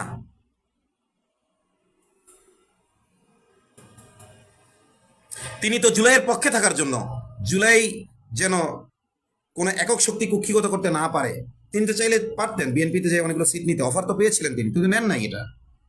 কিন্তু তোমরা তো তাকে ছাড়াই গেছে সংসদে, তোমরা নিজেরাই তো বলো তোমরা পাশ করছিলা, কিন্তু তোমাদের থেকে ছিনিয়ে নেওয়া হয়েছে। তোমাদের শফিকুর রহমান সাহেবের আসন নিয়ে যদি এভাবে প্রহসন করা হইতো তোমরা মেনে নিতা না। কিন্তু মামুনুল হক সাহেব সারা দেশ জানে তিনি পাশ করেছিলেন, এটা তোমরা মেনে নিছো না? এই মামুল হক সাহেবের সাথে যখন তোমাদের জোট থাকবে না, তখন তোমরা তার যে কিভাবে চরিত্র হরণ করবে এটা ভালোভাবে জানি। কিন্তু আমরা কিন্তু তোমাদের নেতাদের যে নোংরামি আছে, কারণ আমরা মনে করি তারা মানুষ, তারা ফেরেশতা নন, তার ব্যক্তিগত জীবনে ভুল ত্রুটি হতে পারে। কোনো মুমিনের ব্যক্তিগত ভুল ত্রুটিকে সামনে এনে আমরা এটা করতে চাই না। এই যে আমি যে ঘোষণা দিয়েছি যে তোমরা আমাদের কি করতেছো, আমাদের নিয়ে যে নোংরামি করতেছো, আমরা জবাব দেব, কিন্তু তোমাদের মতো অত নিচে নেমে না, কিন্তু জবাব অবশ্যই দেব। আল্লাহ বলেছেন ফাতাদু আলাইহিম বিমিসলি মা আতাদা আলাইকুম, তারা যদি তোমাদের বিরুদ্ধে সীমালঙ্ঘন করে তোমরা সীমালঙ্ঘনের প্রকৃত জবাব দাও। সেটা ইনশাআল্লাহ শরিয়ার সীমার মধ্যে থেকে দেবো। তোমরা শরিয়ার সীমার বাইরে গেছো। একটা মাত্র পোস্ট আমি দিয়েছি কিছুদিন আগে, নিউজ হয়েছে, এটা ভিডিও আছে আমার কাছে, ভিডিও তো পোস্ট করি নাই, আমার কাছে ভিডিও আছে, ভিডিও আমি পোস্ট করি নাই, আমি শুধু নিউজটা দিয়েছি। তোমরা বলেছে নিউজ ভুল। যেই ব্যক্তির ঘরে ওই মহিলা ধরা পড়েছে সেই মহিলার সাথে ভিডিও আছে, ওই ব্যক্তির স্ত্রীর জবানবন্দি আছে, আমরা তো এগুলো শেয়ার করি নাই। আজকে কওমির কোনো আলেমের হলে তোমরা কি করতা? কওমির না, নুরানি এবং হেফজখানা, নুরানি হেফজখানা কওমিও না, এটাকে কওমিও বলা যায় না, এটাকে আলিয়াও বলা যায় না। অনেক স্কুলের টিচাররা নুরানি চালান, অনেক আলিয়া মাদ্রাসার টিচাররা নুরানি চালান, অনেক কওমি মাদ্রাসার টিচাররাও নুরানি চালান, এবং অনেকগুলো নুরানি শিক্ষা বোর্ড আছে, অনেক নুরানি মাদ্রাসা বোর্ডের আওতায় আছে, বোর্ডের বাইরে আছে। এবং এখানে যারা খেদমত করেন, আমি আমার মাদ্রাসার কথা বলি, আজকে বলতে বাধ্য হচ্ছি, আলিয়া মাদ্রাসার এক শিক্ষক, আলিয়া মাদ্রাসার এক শিক্ষক এই যে এই ধরনের কর্মকাণ্ডে ধরা পড়েছিল, তাকে কঠিনভাবে শাস্তি দিয়েছি আমি। তাকে আমি একদম হাতে নাতে ধরে তাকে জিজ্ঞেস করেছি, মানে আমার মাদ্রাসায়, আমার মার্কাজুল হুনাফা আল মুসলিমিনের অঙ্গ প্রতিষ্ঠান হুনাফা ইসলামিক স্কুলে সে চাকরি করতো, সে আলিয়া মাদ্রাসার। তো আমি তো পোস্ট দিয়ে যাই নাই যে এই যে আলিয়া মাদ্রাসার এই শিক্ষক এটা করেছে ওটা করেছে, এটা বলতে জানি তো আমি, কারণ এটা তার ব্যক্তিগত পদস্থলন। আজকে কোন জায়গার কোন টিকটকাররা, কোন ছাপড়িরা কি করতেছে তোমরা এইগুলো নিয়ে, মানে পুরো ওলামায়ে দেওবন্দের বিরুদ্ধে, পুরো কওমিদের বিরুদ্ধে লেগে গেছো। এখন আমি দেখতেছি আইএসআই এর যে লক্ষ্য এবং উদ্দেশ্য, এই দেশে যদি এজেন্ট হয়ে থাকে আওয়ামী লীগ, এই দেশে আইএসআই এর এজেন্ট হলে তোমরা, আইএসআই এর এজেন্ট তোমরা। আর আমরা যারা প্রকৃত ওলামায়ে দেওবন্দের রক্ত ধারণ করে, প্রকৃত যারা হানাফি মাযহাবকে প্রকৃতভাবে অনুসরণ করে, নামে না। ইমাম আবু হানিফা রহমতুল্লাহের মৃত্যু হয়েছিল কোথায়? দেখো, ইমাম আবু হানিফা দরবারি ছিলেন না, শাসককে সঠিক পরামর্শ দিন দিয়েছিলেন, কিন্তু তিনি দরবারি ছিলেন না। এই কারণে ইমাম আবু হানিফার মৃত্যু হয়েছে জেলের ভিতরে। ওই ইমাম আবু হানিফার উত্তরসূরি আমরা। তো আমরা মানে যেটা মানুষকে বলতে চাই সেটা হলো, আমরা এই দেশে কেও ফাংশন করতে দেব না, ইনশাল্লাহ আমরা এই দেশে আইএসআই কেও ফাংশন করতে দেব না। যে ঠেকানোর জন্য আমরা আইএসআই কে স্পেস দেবো, আইএসআই কে ঠেকানোর জন্য কে স্পেস দেবো না, ইনশাল্লাহ আমরা এটা হতে দেবো না। তো বাংলাদেশে এখন যে ন্যারেটিভ দাঁড় করানো হচ্ছে, আমি এই ন্যারেটিভের মাধ্যমে যেটা দেখতেছি সেটা হলো আইএসআই এর ন্যারেটিভ। এটা আমার, হ্যাঁ, কিছু ঘটনার সাথে সম্পৃক্ততা মনে হয়, কিন্তু বেশিরভাগ এই যে এখন যে এই যে সরকারকে বলা হচ্ছে এই যে মাদ্রাসাগুলোতে তদন্ত করেন, প্রত্যেকটা কওমি আলেম কি করে খায়, তার ইনকাম সোর্স কি, এগুলো তদন্ত করেন। এরা জিহাদ ব্যবসা করে। এই যে টাকলা একটা আছে না, টাকলা, সে 10টা ভোটও পাইছে কিনা সন্দেহ, ঠিক আছে। এবং এই যে আমরা কওমিরা, আমরা এত সহজ সরল, এদেরকে আমরা এনে এনে কি দিয়েছি, সুযোগ করে দিয়েছি, এদেরকে আমরা পরিচিত করেছি, ঠিক আছে। সে যেই কথাগুলো বলতেছে, আমার যেন মনে হচ্ছে কথাগুলো সে বলতেছে না, আমার কাছে মনে হচ্ছে যেন কথাগুলো একদম একজন আইএসআই এর গোয়েন্দা যেন বলতেছে। সে কিভাবে বর্তমান সরকারকে উস্কানি দিচ্ছে। সে বলে আমরা কওমিরা নাকি বিশ্বমানের আলেম দিতে পারি নাই। এর আগেও তার ভিডিও ভাইরাল হয়েছিল, কেন আমরা কওমিরা বিশ্বমানের আলেম উপহার দিতে পারি নাই। তুমি করবেন জানবা কি বিশ্বমানের আলেম উপহার দিতে পেরেছে কিনা? সারা বিশ্বের যত কোরআনের হাফেজ উপহার দিয়েছে কওমির সন্তানরা। সারা বিশ্বের 10 জন যদি বড় আলেম থাকে, তার মধ্যে একজন মাওলানা আব্দুল মালিক সাহেব হাফিজাহুল্লাহ। এই কওমি আলেম উপহার দিয়েছে কে? এই এই এই আলেমরা উপহার দিয়েছে। এই যে বিশ্ববরণ্য আলেম মাওলানা আব্দুল্লাহ মালিক সাহেব, আরবের আলেমরা তাকে চিনে, ভারতের আলেমরা তাকে চিনে, পাকিস্তানের আলেমরা তাহলে তার লেখা বই আল মাদখাল সেটা সারা বিশ্বে এখন পড়িত হয়। দেয় নাই মানে তোমরা কি দিছো এটা বলো? তোমরা কি দিছ? তোমাদের আলিয়া মাদ্রাসা কি দিছে? এবং তোমাদের, আমি আলিয়া মাদ্রাসার বিরুদ্ধে বলা আমার উদ্দেশ্য না, যেহেতু তোমরা বলতেছো যে আমরা তাদেরকে কিছু দিতে পারি নাই, তোমরা কি দিছো? আমরা তো বিশ্ব সেরা কিছু হাফেজ উপহার দিয়েছি, বিশ্বমানের আলেম উপহার দিয়েছি। আলহামদুলিল্লাহ, এই যে আফগানিস্তানে ইসলামী শাসন শতভাগ না হইলেও, শতভাগ আমি বলবো না ওইটাকে, একেবারে শতভাগ ইসলামী শাসন আফগানিস্তান প্রতিষ্ঠিত হয়ে গেছে এটা আমি বলবো না। তারাও বিভিন্ন পেরেশানিতে পেরেশান আছেন। তাদের ওইখানে আইএস ঝামেলা করে, আইএসআই ঝামেলা করে, এই পাকিস্তানের আগ্রাসন, তারপরে ওইখানে শিয়া গোষ্ঠী রয়েছে, বিভিন্ন বেদাতি গোষ্ঠী রয়েছে, সবাইকে ম্যানেজ করে তারা এখনই শতভাগ শরিয়া কায়েম করে ফেলছেন আমি এটা বলবো না, কিন্তু তারা দিন দিন শরিয়ার দিকে এগিয়ে যাচ্ছে। তোমরা কি করছো? তোমাদের আমি বলতেছি, তোমরা তোমরা কি সাতার মাথা আবিষ্কার করছো? তোমরা বারবার বলো যে আমরা আমরা কি দিছি, আমরা কি সরকারের খেয়ে পড়ি, সরকারের অনুদান নিয়ে পড়ি, তারপর আমাদের রাষ্ট্রের প্রতি দায়বদ্ধতা আছে। কিন্তু তোমাদের পড়াশোনা সবকিছু তোমরা রাষ্ট্রের খেয়ে পড়াশোনা করেছ। তো তোমরা জাতিকে কি দিয়েছো সেটা বলো। আমাদেরকে জনগণ, আমি আমার বাপের টাকায় খেয়ে পড়েছি, অথবা আমি আমার লজিং বাড়ি থেকেছি, তো তারা আমাকে তো ওই আবিষ্কারের দায়িত্ব দেয় নাই, তারা আমাকে দিয়েছে দিন রক্ষা করার দায়িত্ব। এই কারণে তারা আমার বাবা আমার পিছনে পয়সা খরচ করছে। তবুও আমরা জনগণের প্রতি দায়বদ্ধতা অনুভব করি এজ এ সুনাগরিক হিসেবে। আচ্ছা, যেটা বলতেছিলাম যে 24-এর পরে বিভিন্ন সময় আমাদেরকে মব বানানো হয়েছে, তো আমরা মব, তোমরা কি মব না? এই যে তোমরা যে এই যে যখন তখন এই যে রাজপথে নেমে যাও, তোমরা লাঠি ছোটা হাতে নাও, তখন তোমরা মব হও না? আমরা মব হই কেন? আমি আজ পর্যন্ত কারো উপর আঘাত করছি? আমি মব। তো সিলমিনা নাসরিনের মৌখিক বিরোধিতা করতে গেছে বই মেলায়, তোমরা তখন থেকেই মব শব্দ শুরু করেছো, ইউনূসের আমল থেকে। এই মব শব্দ তোমরা এই তৌহিদি জনতার উপর চাপিয়ে দিয়েছো, ওলামায়ে দেওবন্দের উপর চাপিয়ে দিয়েছো, কওমির আলেম ওলামার উপর চাপিয়ে দিয়েছো। এখন মুহিবুল্লাহ বাবনগরী রহমতুল্লাহ দামাত বরকাতুহুকে তোমরা বালাৎকারী পর্যন্ত বলতেছো। কেন বলতেছো এগুলো? কেন করতেছো এগুলো? আবার বলে যে এগুলোকে আমাদের দায়িত্বশীল পর্যায়ে কেউ বলেছে? এর দায় অবশ্যই দায়িত্বশীল লোকদের আছে, কারণ দায়িত্বশীলের বিরোধিতাও করে না। তারা এটা বলে না কেন যে ওলামায়ে কেরামের সাথে আচরণ করা যাবে না? তারা এই বট বাহিনীর বিরুদ্ধে তারা একটা বক্তব্য দিয়েছে, একটা সিঙ্গেল পোস্ট আছে তাদের? আমাদের কর্মীরা যখন উল্টাপাল্টা করে, গালিগালাজ করে, তখন আমরা সাথে সাথে তাদেরকে শাসন করি, যেগুলো করা যাবে না।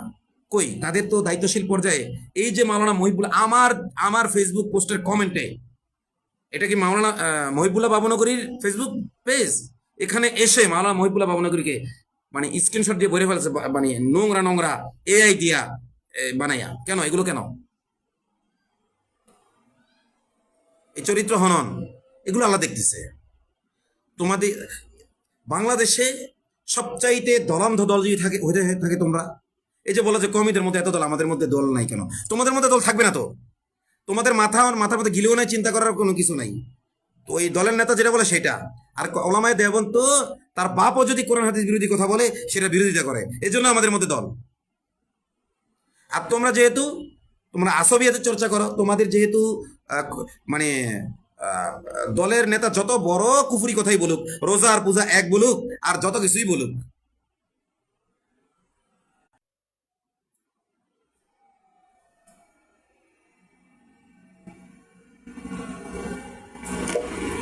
তো এই জন্য আমি বলতে চাই আপনাদেরকে, এবং খুব গভীরভাবে বিষয়গুলো অনুধাবন করবেন, আপনারা খুব গভীরভাবে অনুধাবন করবেন। সেটা হলো এই যে কোনোভাবেই আইএসআইয়ের ফাঁদে আপনারা পড়েন না। যারা পড়েছেন বের হয়ে আসেন। জামাত ইসলাম যদি বাংলাদেশপন্থী রাজনীতি করে, আপনাদেরকে স্যালুট জানাই। কিন্তু আপনারা যদি মানে আইএসআই এর এজেন্ডা বাস্তবায়ন করতে গিয়ে কওমি ওলামায়ে কেরামের বিরুদ্ধে বিষোদ্গার করেন, দেওবন্দি ওলামায়ে কেরামের বিরুদ্ধে বিষোদ্গার করেন, আপনারা যদি কারোর সাথে জোট করেন সেটাই আরাম, আর কওমিরা কারোর সাথে জোট করলে সেটাই হারাম, এগুলো যদি করতে থাকেন, I am the last person. আমি সবসময় মজলুমের পক্ষে, আমি সবসময় মজলুমের পক্ষে। আমাদের এই কওমিদের মধ্যে যখন কিছু আলেম কি করেছিল, মানে উল্টাপাল্টা কথা করেছিল হাসিনার আমলে, তখন তাদেরকে আমি ছাড়ি নাই। আমি আমার নিজ ঘরানাকে ছাড়ি নাই, আমি আমার ওস্তাদদেরকে ছাড়ি নাই হকের ক্ষেত্রে। আর তোমাদেরকে ছেড়ে দেব? তোমরা আমার মানে আমরা দিন যাদের কাছে পেয়েছি, এই ভূখণ্ডে যারা দিনকে টিকিয়ে রেখেছে, হ্যাঁ তাদের ভুল ত্রুটি আছে, সেটার গঠনমূলকভাবে আমরা সেগুলো সংশোধন করবো। কিন্তু আমরা প্রোপাগান্ডা করে পুরো কমিউনিটিকে শেষ করবা, এটা আমরা হতে দেবো না ইনশাআল্লাহ। তো যাই হোক, আমি অনেক কথাই বলেছি। আমি যা কিছু সঠিক বলেছি, এটা আল্লাহ তাআলা তার রসুলের পক্ষ থেকে, এবং এটা আল্লাহর প্রশংসা। আর আমার যদি কিছু কোনো ভুল হয়ে থাকে তাহলে এটা শয়তানের ওয়াসওয়াসা এবং আমার ব্যর্থতা, এবং আপনারা সেটা ধরিয়ে দেবেন যৌক্তিকভাবে, আমি সংশোধন করব। আর যারা গালিগালাজ করতে থাকো, আমি গালিগালাজ করার জন্য কমেন্ট বক্স খোলা রেখেছি, এই জন্য কমেন্ট বক্স খোলা রেখেছি যাতে তোমাদের চরিত্র মানুষ চেনে, যে আলেমদের সাথে তোমাদের আচরণ কি। এই জন্য গালিগালাজ করো, তোমরা কারা, তোমাদের রুচি কি, তোমাদের চরিত্র কি জাতি দেখো। এবং আমি স্পষ্টভাবে বলতে চাই, আমার কোনো দিনী ভাই যদি আমার পক্ষ নিয়ে তাদেরকে গালিগালাজ করেন, তার সাথে আমার কোনো সম্পর্ক নাই। পরিষ্কার বলে দিলাম, যৌক্তিকভাবে কমেন্টের উত্তর দিতে পারলে দিবেন, নাহলে উত্তর দেওয়ার দরকার নেই। আপনি যাইয়া ফেসবুকে আপনার থাকার দরকার নেই, আপনি জিকির করেন, আপনি অফলাইনে দাওয়াতি কাজ করেন, আমার পক্ষে নিয়ে কোনো গালিগালাজ করার দরকার নেই। That's all. আসসালামু আলাইকুম।